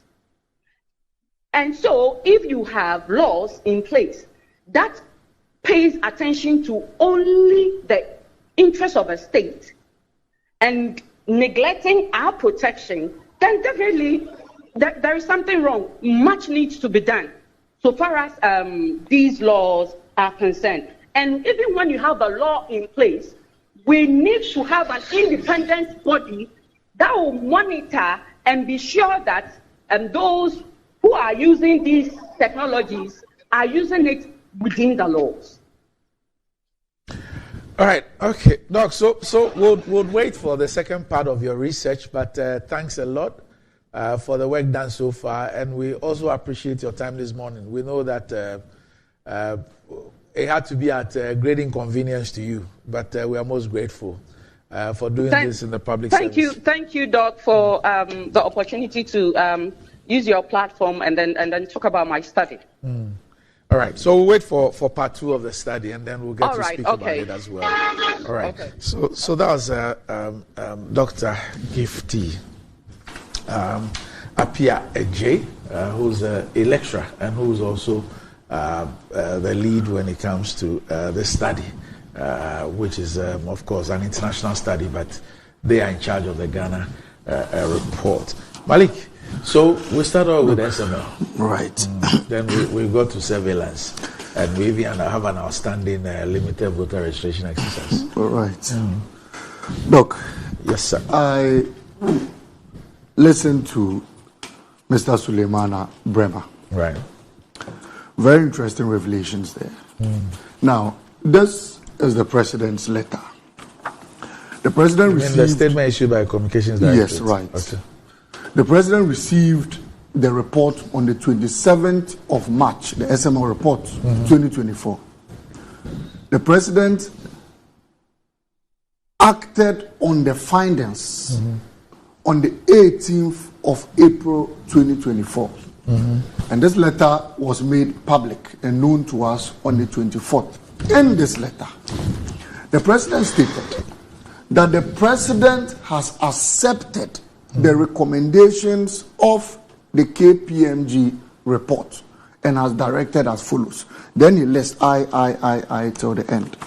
Now, look, when you go to the Right to Information Act, yes, you go to the president. In fact, in his letter, he quoted some sections. He quoted section 5. I just want to be very exact on it. He quoted section 5A and section 5, 1A and BI. Now, if you clearly listen to Suleimana, he made emphasis to the fact that when at the stage of the KPMG findings, they never insisted or they never requested the president to make any findings public. At the stage where he had received the report, they never insisted on him making it public. The reason why they are insisting on the report being made public is because it has moved beyond the consideration stage as per the Right to Information law. Now, in this, he didn't even highlight section 5(2). Once the findings had moved beyond the consideration stage, it now becomes facts. And because, of course, the audit report established there was a fact-finding mission. And once the president had accepted it, it meant that whatever had been stated there was exact and had become facts. In section 5(2), it clearly states that information which contains factual or statistical data are not exempt information. And so once the consideration gets to the acceptance stage, it becomes fact. And once it becomes fact, the president can no longer hide behind section 5(1)(a) or section 5(bi) to hide the report. And that was what Suleimana tried communicating. I'm sure he left out that particular, portion of the RTI bill. And Doc, if we continuously try to use the Right to Information law, if we continuously try to use it to hide documents, to hide behind corrupt practices, to hide behind, opaque information, then it means that this entire law that we passed becomes useless. Because anyone can get up on any day and say a report was given to me, I determined that, okay, this was for national security reasons, I'll release it. And that was why in the wisdom of the law, it went further to state that once the report is accepted, once the information is accepted, it becomes facts. And once it becomes fact, it can no longer be considered as an exempt information. The question we keep asking ourselves is, what at all is in this SML deal that President Akufo-Addo simply does not want us to know. There are critical questions people keep asking. And Doc, I think that it's in the interest of all of us. Because one, this matter became one of public interest. This matter was pursued by the public. An investigation into this matter commenced as a result of public outcry and as a result of the fact that everybody insisted that this particular SML deal was shredded in corruption, was opaque, and could not, did not meet the standards of revenue assurances in this country. One, the company was formed in 2017, in February. The company commenced business in 2019. Before the company commenced business, the technical advisor to the GRA, Mr. Christian Tete, resigned and became the managing director to SML. SML claimed that they were engaged in one, revenue assurances, in stopping revenue leakages and underreporting, in checking fuel dilutions, in checking fuel diversions, and in ensuring that fuel that were transported from Accra got to their exact destinations. This was what SML told us. And in fact, as of 2023, it was on their website that they engaged in all these understated activities. Look, after the research, it came to bear that one, the NPA had already engaged the services of Rock Africa. The contract was signed in 2018, and Rock Africa was engaged to check fuel diversions. So what Rock Africa simply did was that before a tanker moves from the depot to its destination, they put what we call an electronic seal on it. It is only an agent of the NPA who can unlock that particular seal that had been put on it. And that particular process was being undertaken smoothly. And NPA confirmed that, in fact, in 2023, that ever since the services of Rock Africa was contacted, all fuel diversions had stopped and the seals were properly working, which meant that there was no problem. There was absolutely no problem again with fuel diversions. Then SML said they engaged in stopping fuel dilutions. Again, the NPA told us that they had engaged the services of a company called Nationwide Technologies to ensure that all fuel that was lifted and deployed could not be diluted. And all they simply did was that once the fuel is lifted, before it is discharged, the same NPA officer who checks the seal to unlock it will check the quality and standard of fuel that had arrived at its destination. And it was for no reason that, the fuel marking was introduced so that we could always supplement the gap between fuel that were lifted from Accra and what was deployed there. Again, it turned out that SML had no business at all with fuel dilutions. Then SML came out again to say they were engaged in revenue assurances. And underreportings and revenue leakages were now a thing of the past as a result of their due diligence and good work executed. Then the NPA and GRA were questioned. Look, it turned out that there was a company called the ERDMS, that is a database, that is the Enterprise National Database Management System. Together with ICOMS, they had formed a digital platform where all OMCs logged onto. And so before you even go to the depot to load fuel, you would have to fill the form, you would have to meet the invoice requirements before you are given your way bill to go and lift fuel. And so that system from 2018 had ensured that there was absolutely no way you could even lift fuel without generating an invoice and generating a way bill from the ICOMS and ERDMS services, which meant that SML entirely had no business in it. And look, in order to track revenue leakages, you need to track the volumes. It is from the volumes you'll be able to determine how much fuel has been lifted and how much taxes ought to be paid to the state. That system had been cured because ERDMS came on board to ensure that whatever volumes were lifted were recorded electronically, and as a result, monies were paid directly to government. So there was no cash and carry system again with regards to this particular system. There was no way anybody could meet you anywhere to even beat down your revenue. If you failed to pay the exact revenue of volumes you were lifting, the system will not even generate a way bill for you. And once you don't get a way bill, there's no way you can go to the bus depots to even lift fuel. So that system and it turned out that SML had no business in it. Look, now, to our surprise, SML told us in 2023 that they had ensured, as a result of all these exposés, that no, everybody was lying. And they had ensured that the government saved some 2 billion. In fact, that was in contrast with what the finance minister had said. The finance minister said they had saved 3 billion. SML said they had saved 1 billion, in fact. And that as a result of due diligence, the state had accrued 1 billion into their coffers. Today, you and I, Doc, will agree that 1 billion SML claimed they had saved were simply monies that were transferred into their accounts. Because you cannot claim to have saved government 1 billion and then at the end of the day, it turned out that you paid yourself 1 billion. Then we should have just left those monies to go rot. Because if you came on board to save government of Ghana some amounts of monies, it turned out that the monies that were paid to you were the same amount you claim you had saved. Let's even use the finance minister's 3 billion.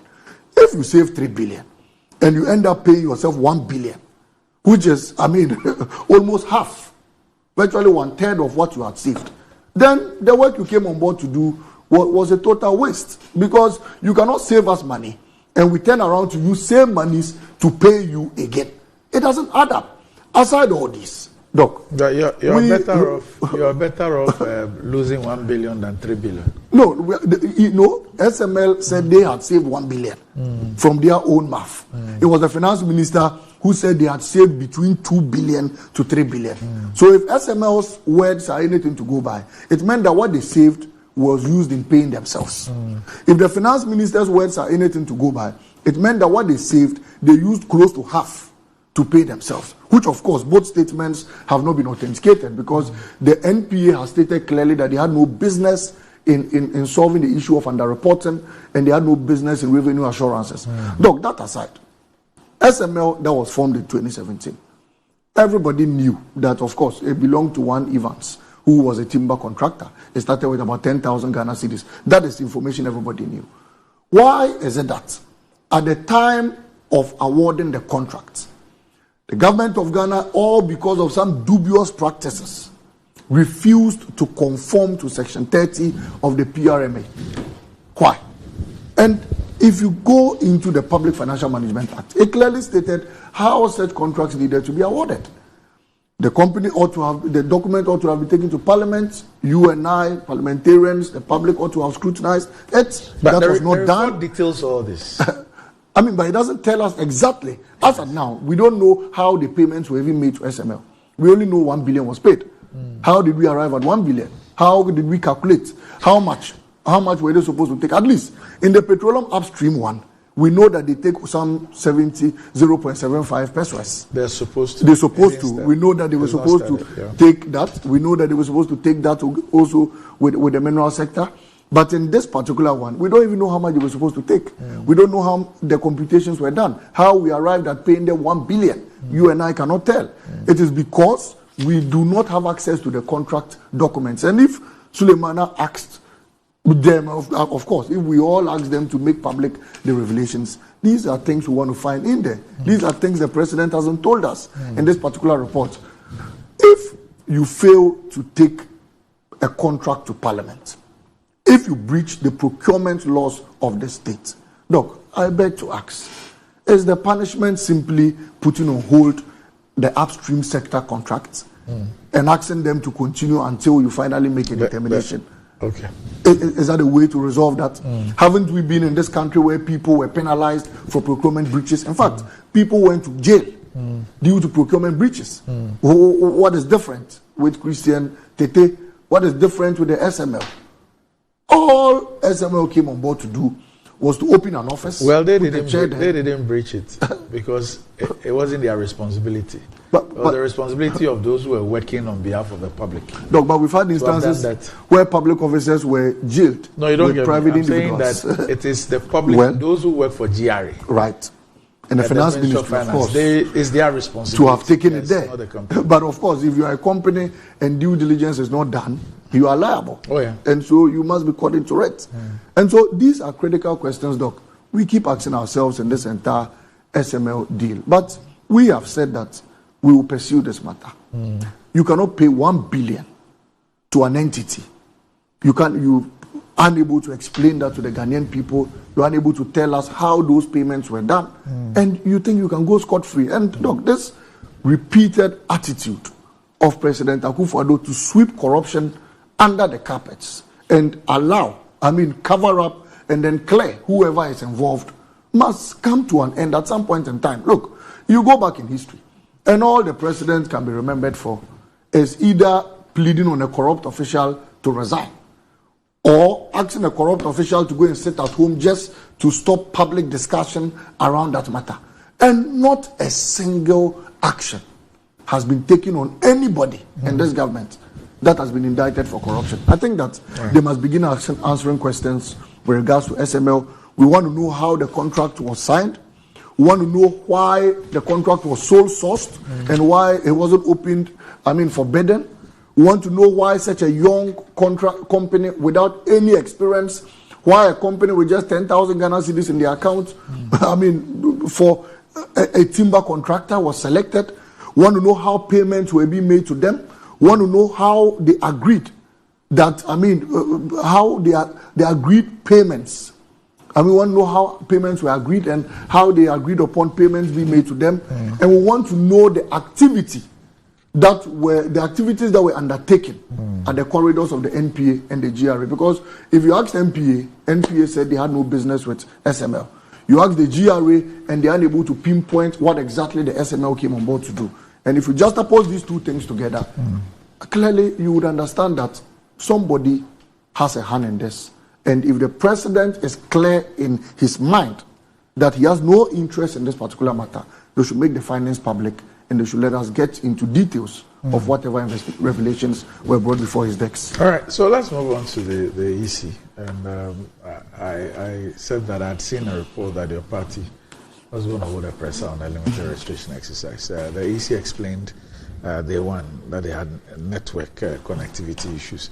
Day two, yesterday they issued another one. The Commission wishes to inform all its stakeholders and the general public that some challenges were experienced with the network this afternoon, affecting the online mode of registration. The Commission has directed its district officers to switch to the offline mode of registration beginning tomorrow, that's today, 9th of May 2024. The Commission apologizes for the delays experienced yesterday afternoon. The Commission assures its stakeholders that should there be a backlog of voters at the end of the 21-day process, the registration exercise will be extended beyond the 27th of May 2024 deadline. This signed by Mr. Michael Boydou, Acting Director of Public Affairs. And then day one thing that came up had to do with a slip of a person who registered somewhere in the Kaswa area with the district as Ayawaso North. And the EC's issued a statement. It says the attention of the Electoral Commission has been drawn to a registration slip circulating on social media, indicating that the bearer of the registration slip registered at Kaswa in the Central Region. The registration slip, however, gives the bearer's district as Ayawaso North in the Greater Accra Region. This error does not appear on the applicant's voter's ID card. It reflects on the registration slip, which only serves as a reference should an applicant seek to replace his or her voter ID card. The error does not affect the eligibility of the voter. We entreat citizens to remain steadfast and repose their confidence and trust in the Commission to deliver on its mandate. Okay, so when I was reading the headlines, this thing came up, and I asked if the EC read the release. They read it twice before they issued it. I think that all these explanations about appearing on ID card and not appearing on this is fine. But should it appear on the registration slip? The answer is no. If no, why did it appear there? You should be explaining why that happened. Because what appears on your registration slip should be the same as what appears on your voter ID card. So if you have a situation where what appears on the card is different from what appears on a registration slip, it doesn't matter that it serves as a reference. and that if the applicant is seeking to replace their voter ID card, that is where the reference will be. But why did that happen? You ought to be explaining that as well. But Malik, Doc, what are your issues? Why would you want to hold a press conference? I mean, these are issues the EC has explained. Look, when the EC told us a day before the commencement of registration that they were prepared, what did they exactly mean? I want to know. When the EC told us, they granted a press conference and said they were prepared, and they had estimated registering about 622,000 people. What did they exactly mean? They didn't expect technology to fail them. So, was their preparedness simply to commence registration and apologize every day at the close of registration? So far, the EC has apologized about 3 times. Within 2 days, 3 times, you have apologized to the Ghanaian people. Is this how it's going to continue? You thought we made you electoral commissioner to simply apologize to us after negligence? I mean, you told us a day before you were prepared and you were ready to go in full force. In fact, they told us they had piloted all their systems and everything was exact. Today, we wake up and we hear that we are gradually zooming into an offline system. Then the EC should have just bought registers and pens, given to their returning officers and asked them to go around writing people's names. Because an offline machine is as good as a register with a pen, a paper register. All you are doing is to write the name and number of somebody, and then later you transfer it onto the system. It's unpardonable. And I think that, Doc, we must set up to some of these things. We can't continue repeating mistakes of the past. In 2021, same mistakes were repeated. In 2018, same mistakes were repeated. And we are where we are today. Look, a petty error, like the sending of activation codes to returning officers in the Upper East region, took 24 hours. Why? Did we have to put the codes on a bat to fly to Wa or to Bolga? Your own returning officers couldn't get access to their returning codes. Even if we had put that in the mouth of a bird, it would have been in Bolga before daybreak. 24 hours. They couldn't look. There were machines before them, but they couldn't log in because they were calling their own boss in Accra to send them activation codes, and they kept saying they are looking for the codes. They can't find the codes. How do you explain this error? I wanted to see an apology on that. Daboya Mankargo, a machine was supposed to get to Mankargo. They called the EC vehicle. They said they had a flat tire. Later, they said they had overheating. Why? So that's possible. I mean, so you didn't have any plans to get the machine. You didn't have any backup plan. And as at 4 p.m., the machine was still not at the venue. What kind of overheating stays for 3 hours or 6 hours? I mean, very avoidable mistakes. And all I cry for is a young lady who traveled 15 kilometers. In the Yape Kosogo constituency, at Kagberpe, the machine was brought and sent back, which meant that the first person to have joined the line that morning to register was the first person to go back home and register. And somebody like that will have to travel 15 kilometers again at her own expense. And you come and apologize to us. How have you met? How have you compensated the people who had wasted their time and resources coming to form a queue? I mean, very avoidable, unpardonable mistakes. Swaman, as of yesterday, Doc, Swaman hadn't commenced registration. Swaman constituency. And polling stations were still seated and people were struggling. All because they said the machine was so slow and there were network challenges. No, Doc, on a day before registration, Jane Mensah told us, indeed, there was Dumso. And I think she's about the first public officer to confirm that we are in Dumso. She said there was Dumso. She said they had made provision for standby generators. They said, in fact, they had purchased and deployed all generators. Sanarugu, yesterday, no generator. Yape, no generator. Tamale South, no generator. Including Accra, Ashaman, no generator. At least, even if your generator was still in an STC bus on the way to Tamale. As for Ashaman, even if you put it in Pragya, it will get there within 2 hours. No generator at Ashaman. And you want us to sit here and still advise you, we must guard you, we must lead you on. This has got nothing to do with, look, MPP and DCU. It's about the Ghanaian people. It's about my younger sister who forms a queue to register, who left school, has 5 days to register. Day 1 gone, day 2 gone, her name is not in the register. How do you expect her to bear with some of these, challenges? And we've been paying all these people at the commission's head office for only God knows how long. Huge budgets. They come to the parliament, they say, oh, we are bringing this budget. They come, they take the taxpayers' money, only for you to have apologized 3 times within 2 days of your exercise. And you are now promising us an extension of this. Who told you we needed an extension of this? We want the right things done. We want people registered. If you use 2 days to register 1 million people, fair enough. So you don't come and tell us we'll give you an extension of this. What happened to the one who spent money on lorry fare traveling to the registration site? What happens to her? Who gives her back her money? In this hardened economy where people, Medina, just Medina to Accra, you spend over 20 cedis on lorry fare. What used to be the price of dropping? And somebody will have to spend this amount and you expect the person to do that about 3 times and you come and tell us you're apologizing to us. For what? Now I read this letter, Doc, and they blame. They said it was as a result of a data entry clerk. So the data entry clerk didn't see the things well. And that was how come a town like Kaswa was in a district of Ayawaso North. My goodness. And this is the body going to organize elections for us. Look, what if we wake up on 7 December and then they come and tell us network failure? So the BVRs cannot. And we have to go offline. How are we going to cope with things like this? I have watched movies. At least, I haven't found myself in any of such countries. But I've watched movies and I've read books of how electoral commissions plunged African countries into chaos. And I've read about how those countries suffered for so many years as a result of the negligence of the Electoral Commission. And all they sit down when they do. When President Mahama speaks in Western region, they'll be do. When President Mahama speaks in Western region, they'll be first to respond to him, even before MPP. I think they are working more as an opposition party, than as an opponent than even the New Patriotic Party. When President Mahama speaks in Tamale, they'll respond to him. To the extent that, Doc, if you sit this morning and you speak, by afternoon, midday, General will respond to you. They responded to Bright Simons. And they keep responding to just accuse her. Within 2 hours, she'll respond to you. And they have limited themselves, reduced themselves into a PR unit.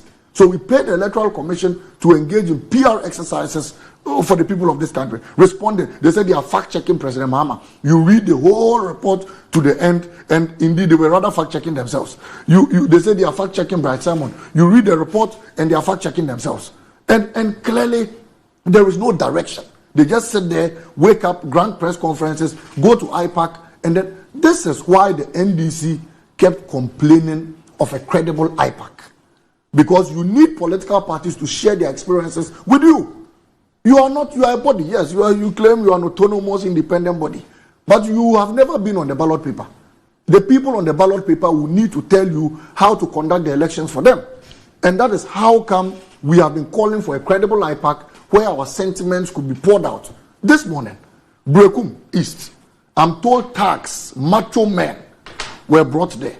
And that's one of the bases of our press conference. You see, the EC, the security services, the NPP cannot continuously take the laws into their own hands. Brekum, there are photos and videos of thugs moving around registration centers and terrorizing people. Brekum East. And all because of power. If you kill all the people in the line, Mr. MP, who will vote for you? Tell me. If you kill all the people, who will you rule over? Then you bring macho men to come and destabilize the exercises. And I dare the security agencies there, please and please again, set up. You are the referees of this country. You are the people to ensure that people abide to law. And the NDC is not deterred.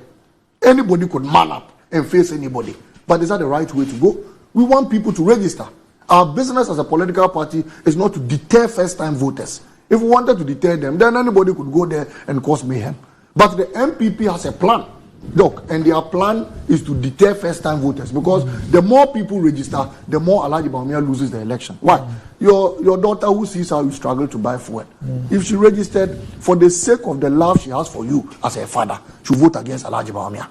Any pensioner bondholder whose grandchild used to come home and you give him money or you give her money will definitely register to vote out Mr. Akufo-Addo because they've not paid the grandfather. And this is how people are planned and have planned and determined to vote out this current government. But the EC is also determined to stop the people from registering. But we may see how it goes, because we have standby plans and we have alternative solutions. And no matter what it takes, we'll help the Ghanaian people register onto the form. I know by afternoon the EC will apologize again, because I've just been informed that in Tamale Dumso they have halted registration. I've just been informed. But now the generator is not working. Nothing. In fact, in the Western region, our MP even attempted giving them a generator, and they rejected it. I asked myself, since when did we have generators now registering to be members of the NDC? If you don't want the MP there, what about his generator? His generator is only coming to give you light to, register people. And so, Doc, we must unanimously condemn the actions. It's unfortunate the MPP has left their seat empty. Very, very unfortunate. I don't know why, but I wish that they had come here, so that together we will condemn the misconduct. But the MPP issued a statement asking the EC to get its act together, put its act together. That's why I said I wish they were here. So unanimously, we can condemn the actions of the Electoral Commission, and then ask them to stop that interest play. And this particular game will not help. Whether you like it or not, MPP will lose the election in this year. Whether you like it or not, MPP will leave power and NDC will assume office. So it's incumbent on you to simply sit down and ensure a free and fair election, so that we don't lose a single life. Look, the people who died in the last election, Techima Saf, Salvulugu, Zabzugu, and the rest, the EC never found interest in it to go out there and ensure that strict investigation were done. Not a single statement. In fact, what the EC even told us was that there was very free and fair elections, and whatever happened there were matters of security and not about them. But if President Mahama coughs, in fact, if President Mahama wakes up in the morning and is drinking tea and even discusses the issue with someone, they'll come and respond to him. They must be focused, and they must understand their mandate. If Jen Mensah has forgotten why she was made EC, she should go and read the functions of the Electoral Commission. She will know what she was mandated to do and ensure that they do it. And next time they come and tell us they are prepared and we find such errors, I think we'll put on hold the entire exercise and ask them to go back and do the right things, because people cannot struggle. Look, Yape Kosogo, an estimated number of more than 10,000 people are expected to register. As of yesterday, about 20-something had registered. 20-something. We still have 18. Day one. We still have 18 more. No, multiply 20-something by the 18 and tell me the figure, because from the look of things, we're going to be getting 20. Because as of now, this morning, they haven't started. They said network challenges. Tamale, Dumso, Swaman, Dumso, but they've been, Western, they've Dumso. been directed to go offline. And that's what I'm saying. Then they should just give them registers with pens to go around and be writing people's names, because the offline register comes at, comes with another level of discussion. You cannot be registering people offline. At what point are you going to transfer them online? What due diligence is going to be done? Have the political parties agreed within those cycles to go offline? But because it's a very interesting one. It's always a plan B. Well, it's been a plan B, but at what point did you determine that? Because the EC made us aware that at their district offices they were going to go fully online. At the various designated electoral areas where there are no networks, they may try to go offline. Now at the district offices, they are going offline. And the reason why the district offices were going online were that if they went to the electoral areas and registered offline, on the transmission at the district office, there will be a rep there to ensure that everything is done smoothly. Now, even at your district office, you are going offline. So at what point are you going to have the transmission? Is it at the regional level or at the national level? So it comes at this own cost. So look, they must set up. EC should set up. They should be focused. They should stop engaging and meddling in political affairs. Yes, you may have pension love for, the New Patriotic Party, but you are the referee in this context. And the NDC is determined to win power. And we will not win power with the EC or the security services. We are winning power with the Ghanaian people, because they are those going to vote to elect John Mahama president. And by the grace of God, nothing will stop that victory. All right. Okay. So, Malik, I'd like to thank you. Thank you very much. Good morning for your time. Cyril of 360 Service and Engineering Limited, today's your birthday. So happy birthday to you, Cyril of 360 Service and Engineering Limited. This is from Positive Change and Madina.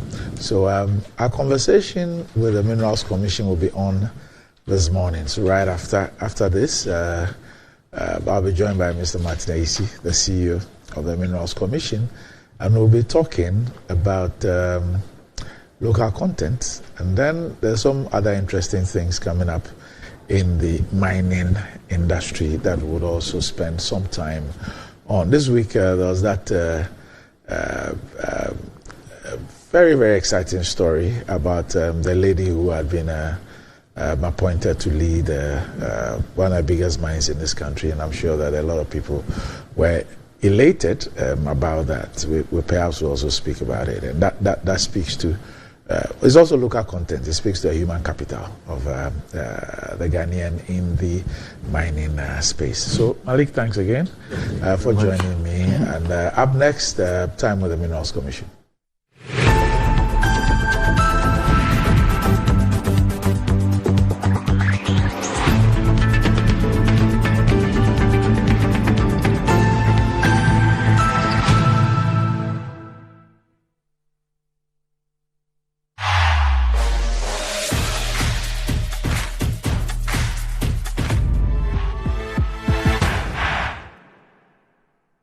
Fortune Rice, it's me emu ediane biara. Yansu kakre bipe, emu no nkikamu. Na ne hwam ne dedie. Delicious. Said your mom no pepepe. Yeah, the Fortune emopa abedwaso. Ghana mo ede. Ma emu ediane nyina.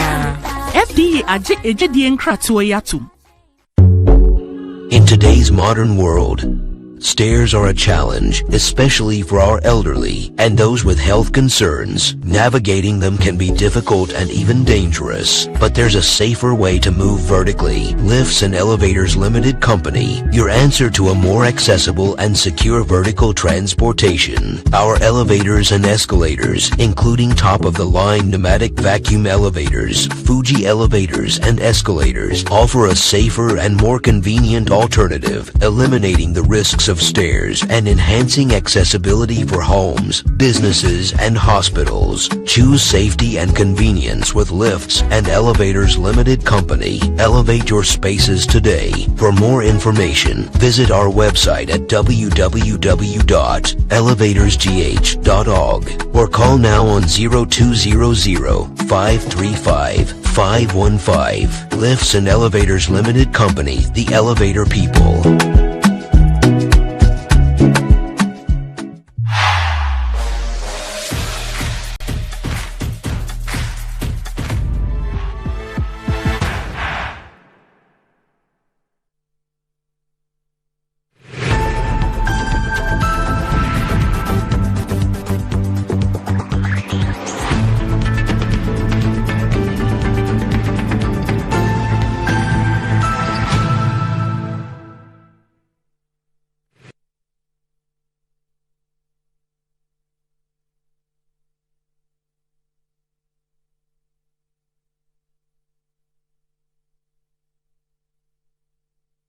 Welcome back to the show. If you just joined us, this is Good Morning Ghana live on Metro TV, and it's time to check out what's happening in the mining industry. And with me on the show this morning, as always, is the CEO of the Minerals Commission, Mr. Martin Ayisi.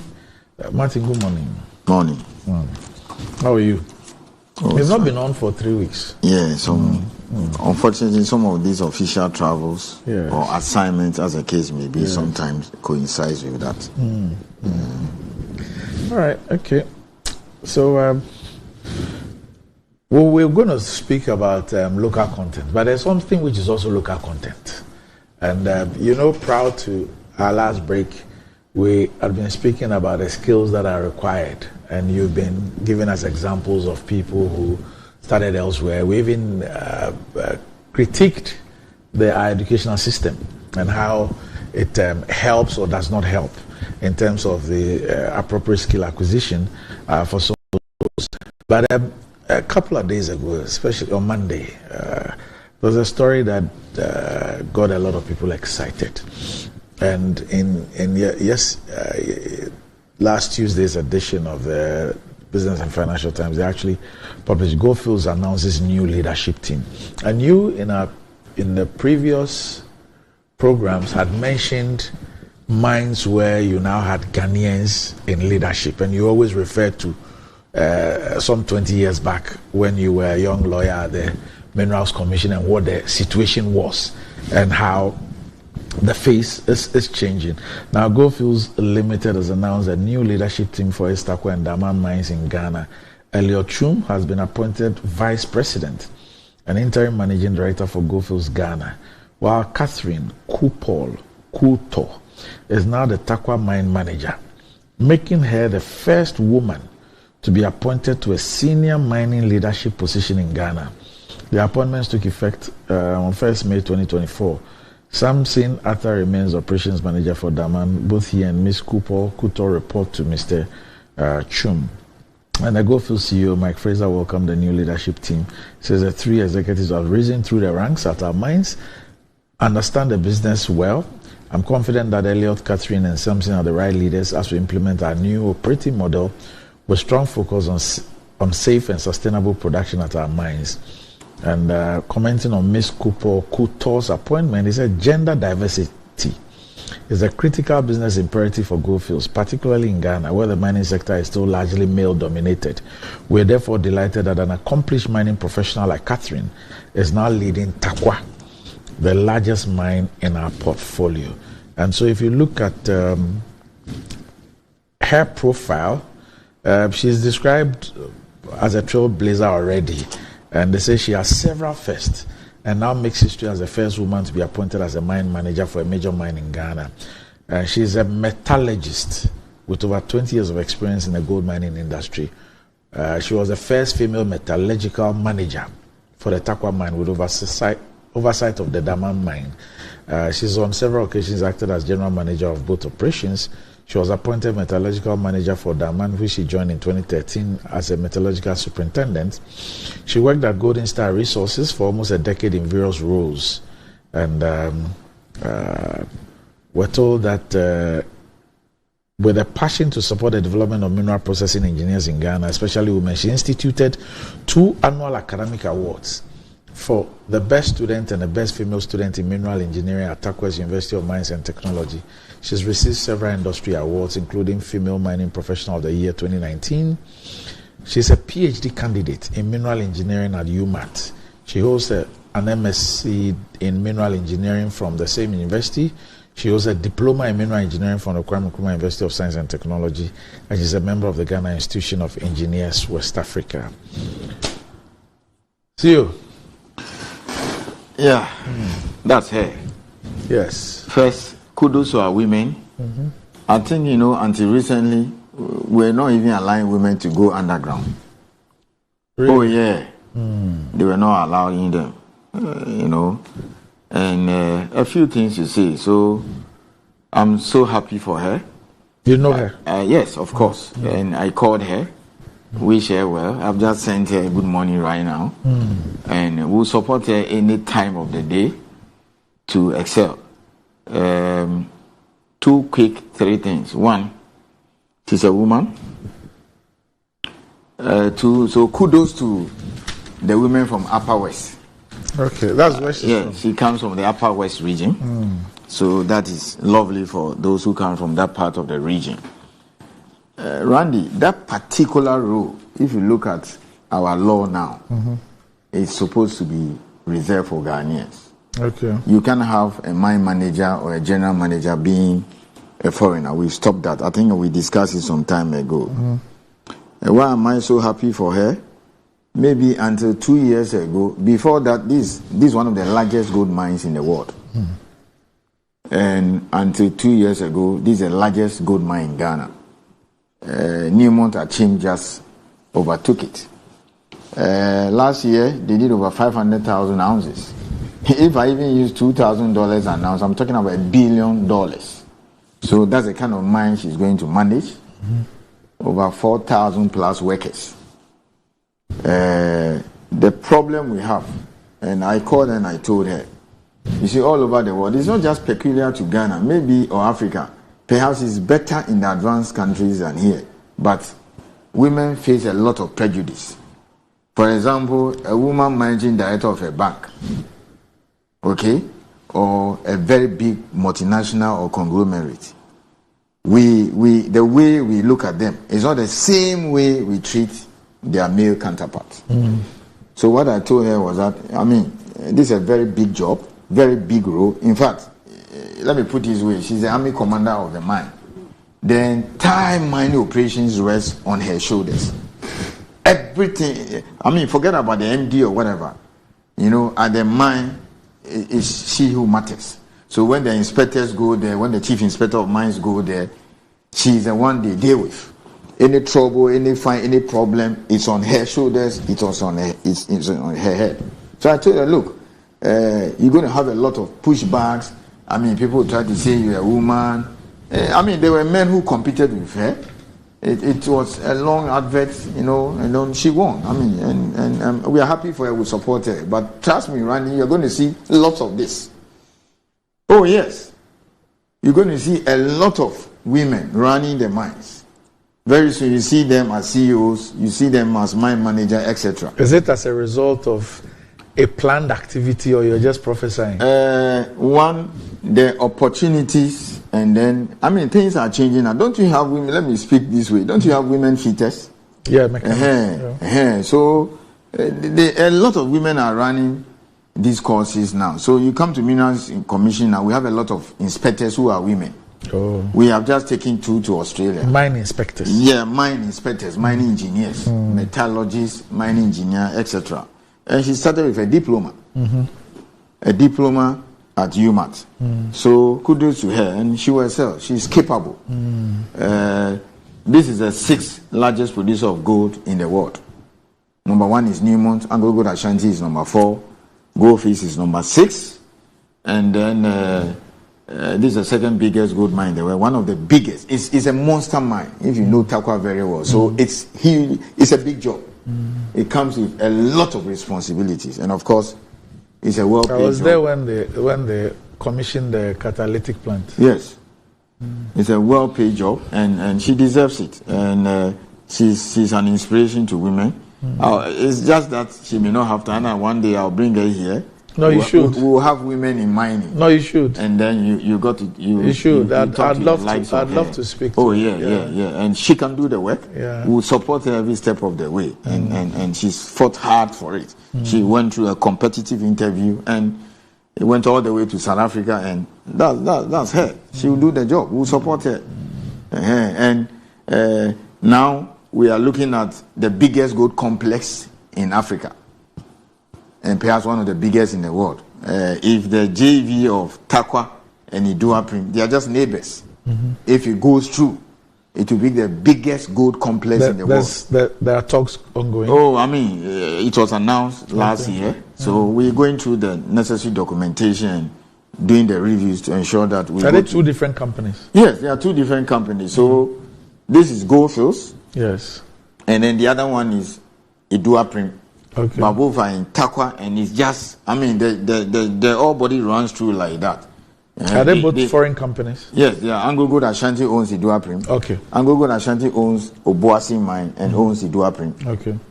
And then Goldfields own Daman and Tarkwa. Okay. But Iduapriem and Tarkwa are just neighbors. Okay. You can just walk across.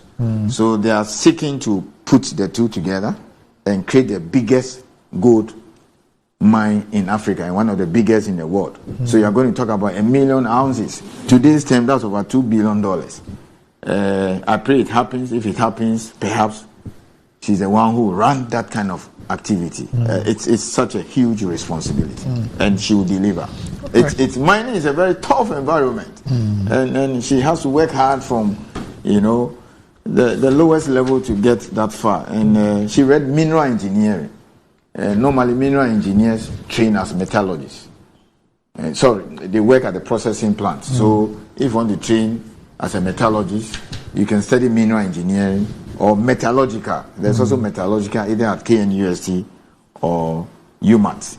And of course, even those who read chemical engineering too. So that is it, and kudos to her. All right, so congratulations to you, Catherine Kupol, on your appointment, and I'm looking forward to speaking with you here on the show about mining. I'll arrange that in Ghana. Yes, but let's spend some time to try and finish up a bit on local content. I've realized that local content is not something that we can ever finish. We can deal with it up to a point. We move on to something else. There will be the need to come back and come and speak about it. But today, I want us to spend some time on ownership of mining projects and the financing of same in Ghana. How do we engender? How do we encourage? How do we stimulate? How do we even legislate, if possible, local content, local participation? Some say the domestic command of the heights. Some use the word or the term indigenization. Yes. Randy, good morning again, and good morning to our viewers and listeners. That has been the bane and mainly in Africa, that we don't own the mines. It's a shame. That's the difference. It's an African thing. You just take out South Africa. Apart from South Africa, you hardly see anything like that. So the policies that we are implementing now, the new policies of the government, is basically to promote indigenization. But Randy, it is not a joke. To finance mining operation is not a joke. Let me explain this. First, mining is capital intensive. We must understand that. You're talking about millions, if not billions of dollars. A few figures. The current one, Newmont is building 30 kilometers north of their current operations, is close to $1 billion. That's about $1 billion mine. It will be commissioned a year from now, middle of next year to be commissioned. That will add another 300,000 ounces to our gold production. Where do you get that kind of money? So that is it. So you have to have that picture at the back of your mind. The other one has to do with the fact that it's a risky venture, particularly at the exploration stage. You can put in money, you don't find anything. Exploration, anything less than 5% chance of success. So when you want to finance mining operations, there are so many factors at play. How you treat exploration is different, and the way you make the discovery is different. One, you have to look at the kind of mineral that is involved. Investor appetite. You also have to look at the market conditions, and even the various risks associated with the country. I think some time ago I told you the other day that there are close to even 100 or more minerals in the world. Yes. But half of the world's exploration budget goes to gold. Yes. So it means that if your geology is prospective for gold, you are likely to, all things being equal, attract investments like Ghana, like DRC and the other countries. And then next, base metals or copper. Now, these days, people are, because of the energy transition, the likes of lithium, manganese, and graphite and gold are becoming important. That's why I'm saying that it depends on the mineral, market conditions, and so. Now, I'll just spend the next 5-10 minutes and talk about how mining is financed generally across the world, and then what we can do to indigenize the sector. Typically, there are several ways by which you can raise money. One is through equity. You go out there, stock exchange, you sell shares. You can do it on a stock exchange or maybe through private, whatever. Typically, those who are into exploration, that's a method. Okay? So a lot of companies, get listed, Perth, London, Toronto, in New York, and then Vancouver. In fact, there are more listed companies on Vancouver Stock Exchange for exploration than any other place in the world. So that's how they raise money. So you sell shares and then you take some money. And then you come and put it in a project here. That is it. Now, those kind of projects, exploration projects, normally The other one I'm coming to talk about, debt financing, they don't like it. I mean, no bank will finance an exploration project. They will not do it. Okay? Unless you have done exploration for some period and then you have discovered some mineral. At that stage, the project has been de-risked. Okay? Like the way people are rushing for Atlantic lithium. When you make a discovery, at least there's something there. Then you see companies chasing you. You go to banks, they say, okay, they will lend to you and all those things. So even what kind of facility you get, what kind of funds you can access, depends on the kind of project you have. Is it a mining project? Is it exploration? And then there are also, so there's debt. You can go to the bank and take a loan to finance a project, but typically it's mainly a big mine. Okay? The other one too has to do with, these days so we are talking about institutional investors. So you have sovereign funds also putting money in. Okay? That of Saudi Arabia, Qatar, and some of these, they also put in money. Again here, like projects that are ongoing or are about to start, or pension funds, hedge funds and all those things. So you see these billions that Morgan Stanley and all those investment banks raise. They are looking for places to put them. Okay? So they say, there's this beautiful $5 billion project. We've run all the models. It's good. Let's go and give them some 500 million. Do you understand? They invest on behalf of people. Like we have provident funds and things. So we've given it to people to invest on our behalf. In the developed countries, some of these things go into mining. Here we are yet to understand that. Okay? And then there is also what we call streaming or royalty. So that one, you have defined, like you've done exploration, you find some ore body, you've done feasibility, you have a mining lease. You don't want to go, you see, if you're going to, you don't want to get diluted. Do you understand that? By selling shares or whatever. So a company can approach you and say, hey, I'm going to give you $200 million. And then when you start producing, I'll buy the ore at a discounted price. We call that streaming, metal streaming. Or you say, I'm going to give you $100 million. When you produce, give me gold.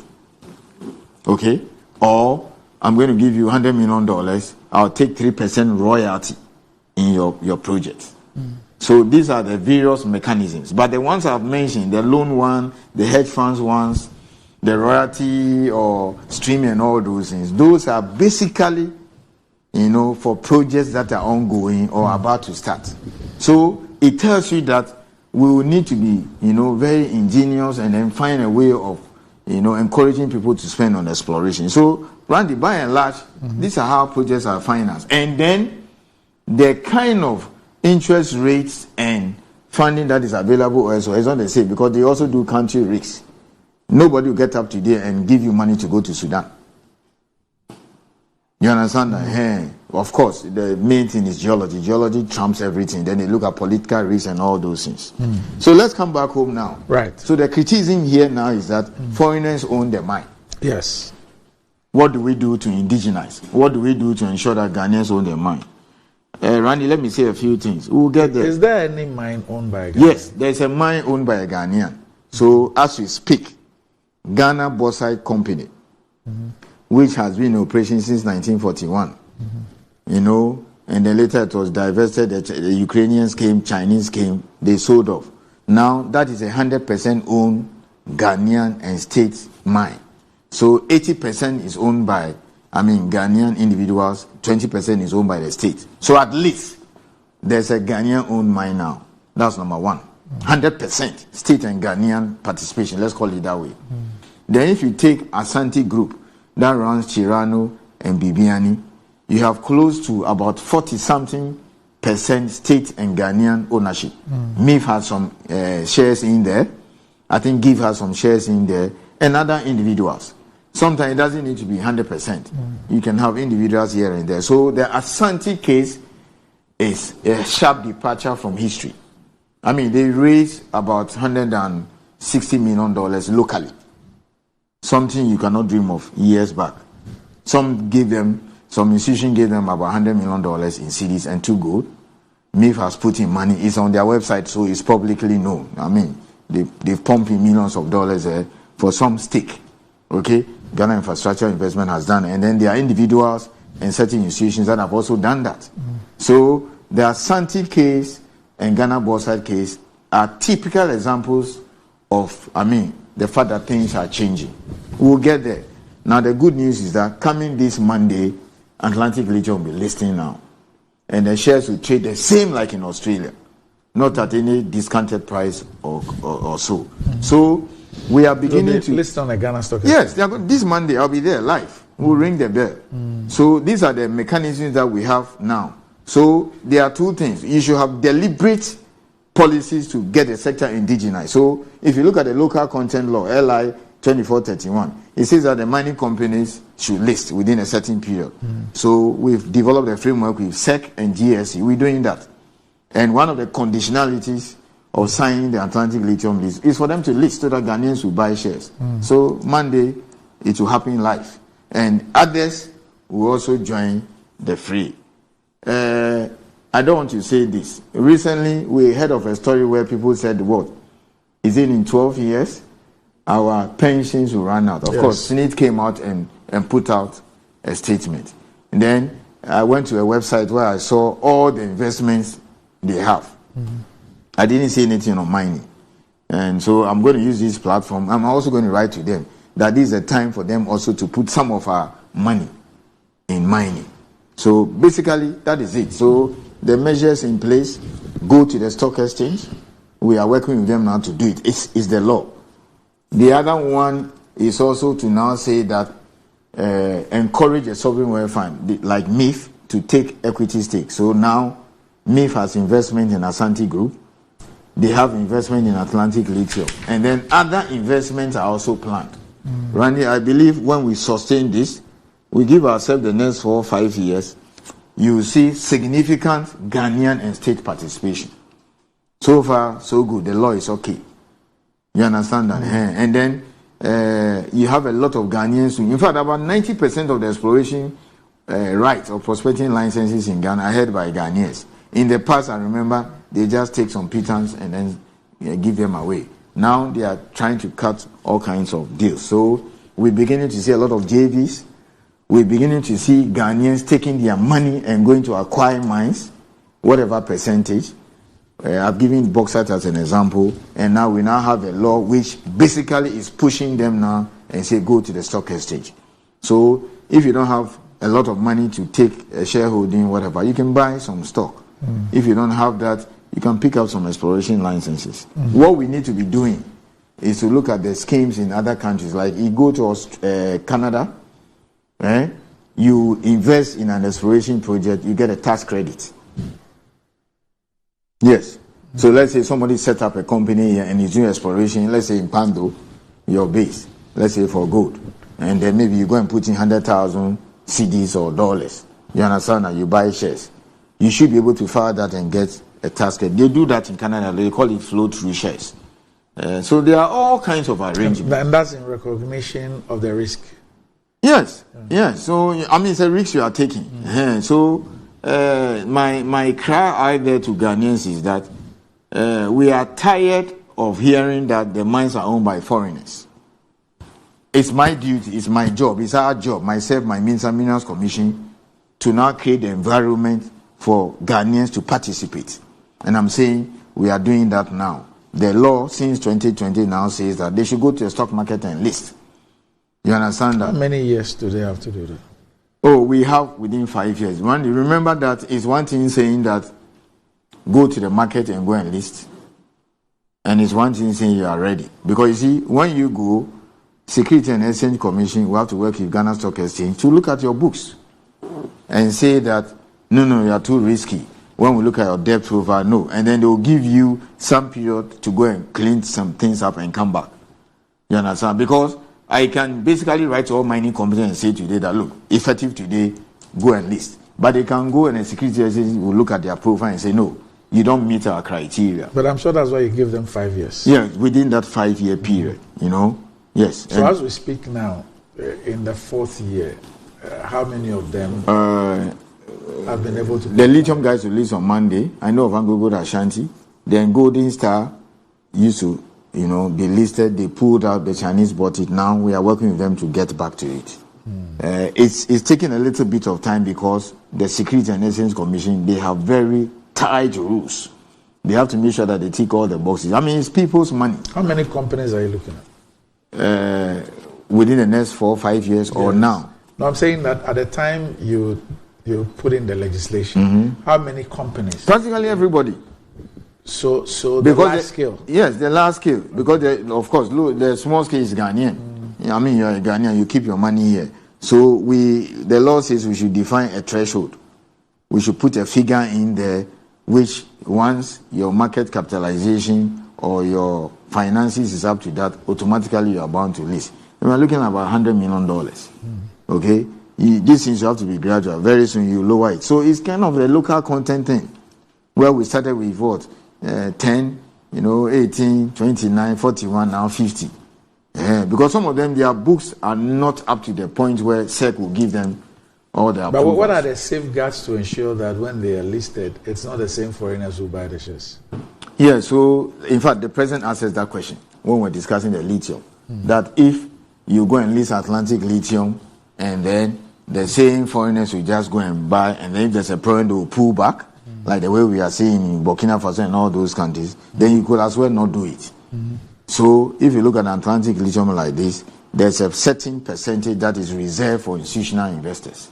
So it's now time for SNIT and all those banks and co who are sitting on people's money, and then the pension funds to now go there and talk to them.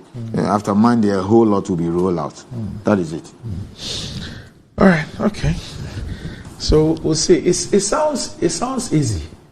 When you're talking about it, it may sound easy. It may sound easy, but Randy, for how long can we go as a nation? I mean, this way. Let me ask you this: is it not shameful and embarrassing that we started mining bauxite in this country 1916? Okay, and how many years now? How many years? Oh, almost 108 years. Yeah, so at least a century. A century, perhaps around the Yaya Santua War time or whatever. Okay, 16 years after Yaya Santua War, the first manganese mine opened in Ghana. Is it not shameful that we keep exporting this in their raw form? So the policy has changed. So when the minister came, he said, no, we cannot continue like that, looking at their reserves and what they have. So we had to compel them, they had to bring a facility which we have approved, and then now they have agreed that they will build a refinery. And we are looking at this July to start. That's a $450 million project. So I've asked this question a few times, and I'll ask again. So you are a state agency. Okay. Now, SNIT, for example, is a state agency. You have tier 2, tier 3 pension people and all that, all in there. I mean, how come we are not having sessions where, for example, Minerals Commission is engaging SNIT, the board of SNIT, the top management of SNIT, to go through all these issues for them to appreciate? That's assuming that they claim that they do not know, or they still live in that risk thing. I mean, because that's why I said that listening to you, it sounds like it's a no-brainer. It's something that common sense ought to tell everybody. But the reality is that it is not happening. Randy, it is happening. I've just told you Ghana bauxite is now state and Ghanaian owned, 100%. I've told you significant Ghanaian and state interest in the Asante Group that runs Bebiani and Chirano. I've just told you, come this Monday, Atlantic Lithium, one of the conditionalities, one of the conditions in the list is that they'll be listing. Do you understand that? I've just told you, manganese will start the construction of a refinery in the next 3-4 months, July. A few of the companies approach us. We explain to them. Now, we intend to write to some of them. But here's the difficulty, and here's where I get angry. Let me put it that way. We invite them, we have a meeting with them, we discuss with them, they listen carefully. The only thing that comes out of their mouth is that they say, oh, it is risky. So then we said, okay, if you don't want to fund exploration, what about the new projects? Ronnie, let me tell you this. Africa is the most risky place to do business in the world. That is what many of the mining companies tell us. Mm-hmm. You understand that? It's easier for an American to take his money to Australia. You understand that? To Peru, Chile, and those places than to come to Ghana and co. So here you are, you have a company like, and you know in the West, people don't even know where some African countries are located. Yes. You mentioned, I once had an encounter with some guys in Canada. Ghana. He said Guyana, you know, Guyana.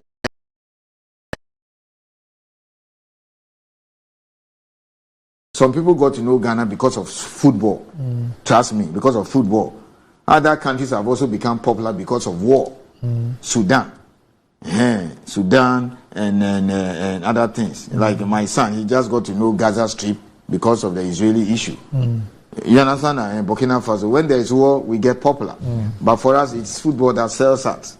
That is it. So the companies tell you it's very risky. Then I said, look, America, Newmont, is the biggest producer of gold in the world. The market capitalization of Newmont is more than half of our GDP. Ghana's GDP? Yes. I mean, what's our GDP? Maybe $90 billion. At least, I don't think we have.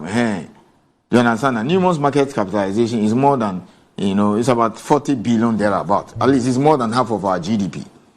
And they bring their billions here and build 2 mines. They are building a 3rd mine. They rate you more risky than what you think. And then you sit here and you say it's more risky. So, look, Randy, let me be honest. I'm not on a condemnation spree, but here's my worry.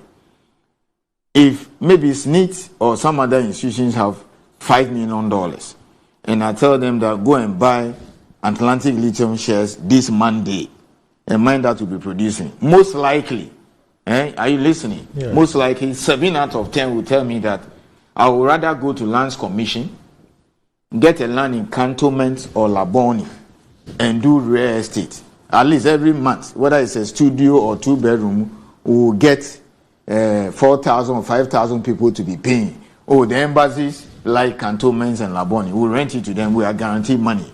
Randy, almost all the efforts we are making, that's what we hear. You understand that? But we have to keep sojourning and keep pushing. That's the message. They'll tell you that. I mean, people tell me that. I have individuals who come and tell me, oh, Charlie, me $2 million, I'll go and buy some 2-bedroom penthouse or something in Cantonments and rent it out. By 5 years, Matimika. This your mining thing is risky. And Randy, it's just that people don't like to talk about their wealth. Or the way we have this Forbes list, and then other countries where they publish people who are rich and cool. Other than that, the Ghanaians who are into mining, I know because I've been in this space at least 20 years now. Ghanaians who have invested in mining over the years are some of the richest people in town. Those who have the patience, take the risk, and do it. They are some of the richest people. They understand it. People are very rich in this country because of investment in mining. Ghanaians are beginning to put money in exploration. They have the patience and go to the full throttle. I'm seeing that, and I never used to see that. In the past, they would just come and apply for prospecting license, take some $10,000, $20,000, and then the foreigners bring the money, do the work and earning and keep diluting them. Those things are changing now. I'm telling you 20, 15 years ago, because I used to see it. We work on the agreements. Now, they'll tell you, do a JV for us. They'll tell you, no, I'm going to keep royalty interest. No, I'm going to keep this. And I'm beginning to see those things now. You see? Why? Who will not? MIF. It's our money. The Mineral Income Investment Fund is our money. It's royalty. MIF holds all the 10%, equity interest or any equity the Republic has in any mining venture. They are supposed to also assess the dividends. Okay? And royalties. That's how they make money. I mean, over $200 million a year. Do you understand? And they have taken, and kudos to them, they've taken about $40 million or so of that and put it in Asante Group. They are also going to invest about 30. These are public, it's public knowledge. You can check. They have reports.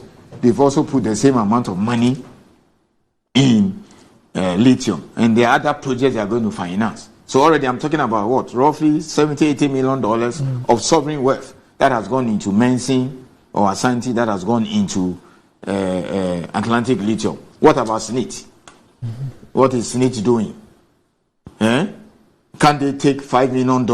You have to diversify your portfolio. Can they take $5 million, walk to Abnamwa Monday and say we are buying 5 million of lithium shares?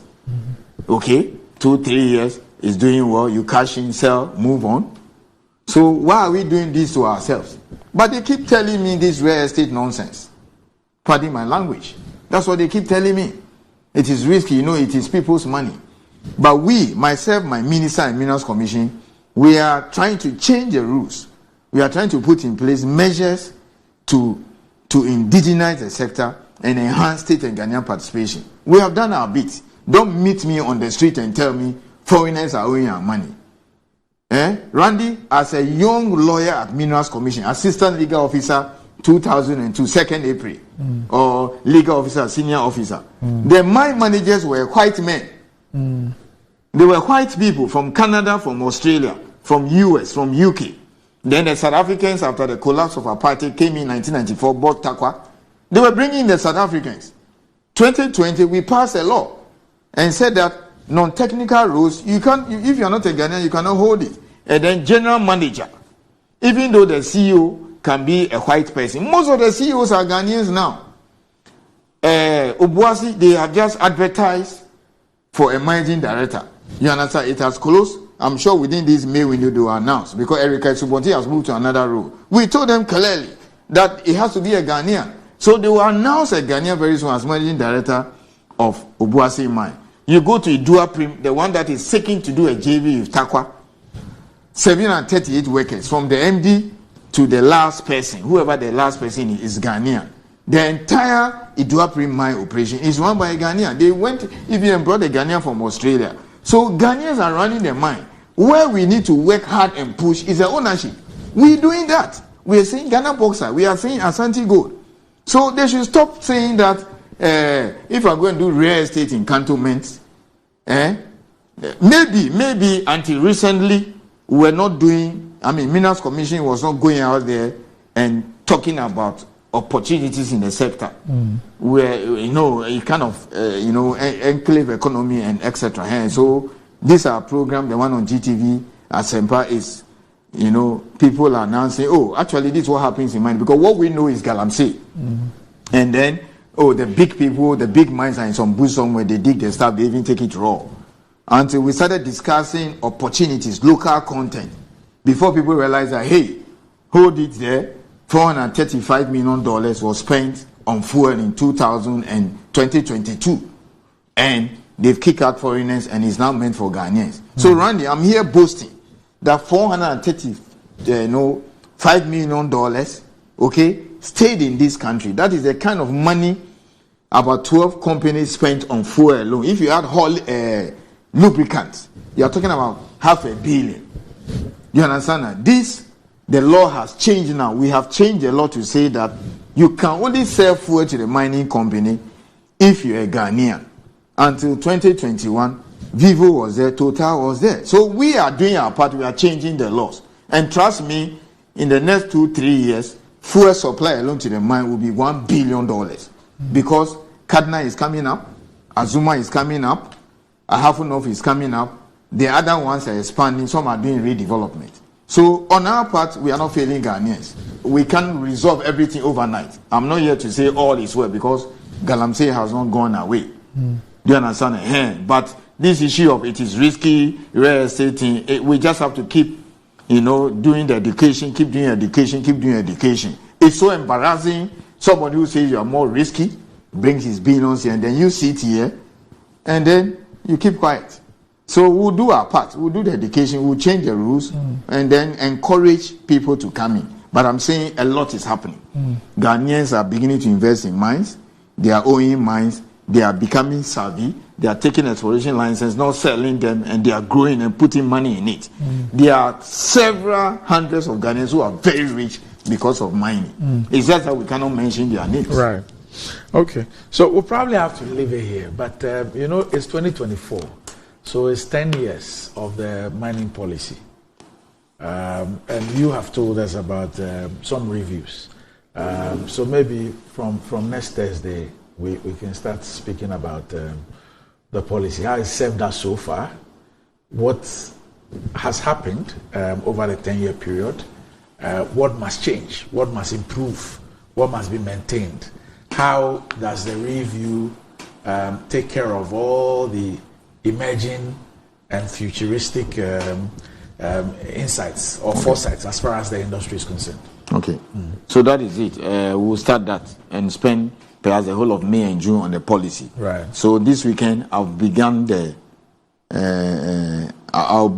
what do you call it, the stakeholder consultation. So I've gathered all the civil society group in Petuasi. Okay. This weekend. I mean, we are starting tomorrow all the way to the weekend to take them to the draft. The next group will be the industry, we'll do the chiefs, and then we'll do the general public through this medium.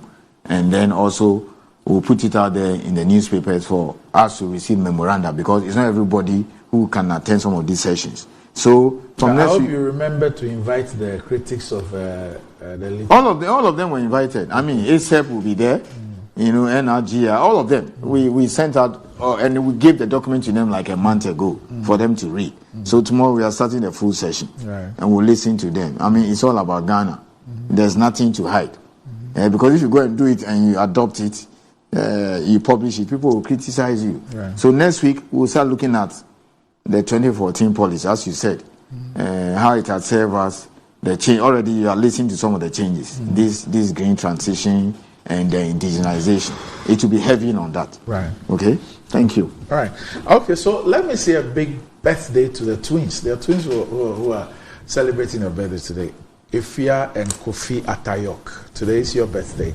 So Ifya and Kofi Atayok, happy birthday to you. And also Lord Ama in Germany, today is your birthday. Now Meliama, you're also 2 today. Happy birthday. Belated to me though. To you. Belated to?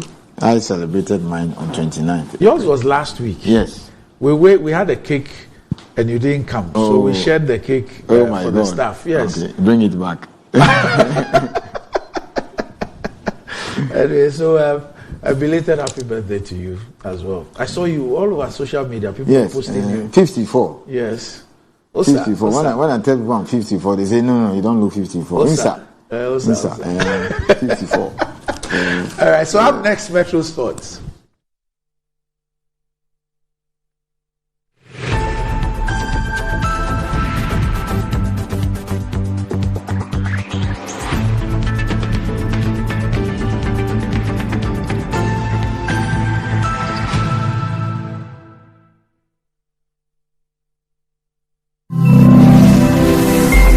Metro TV, insightful and inspiring moments.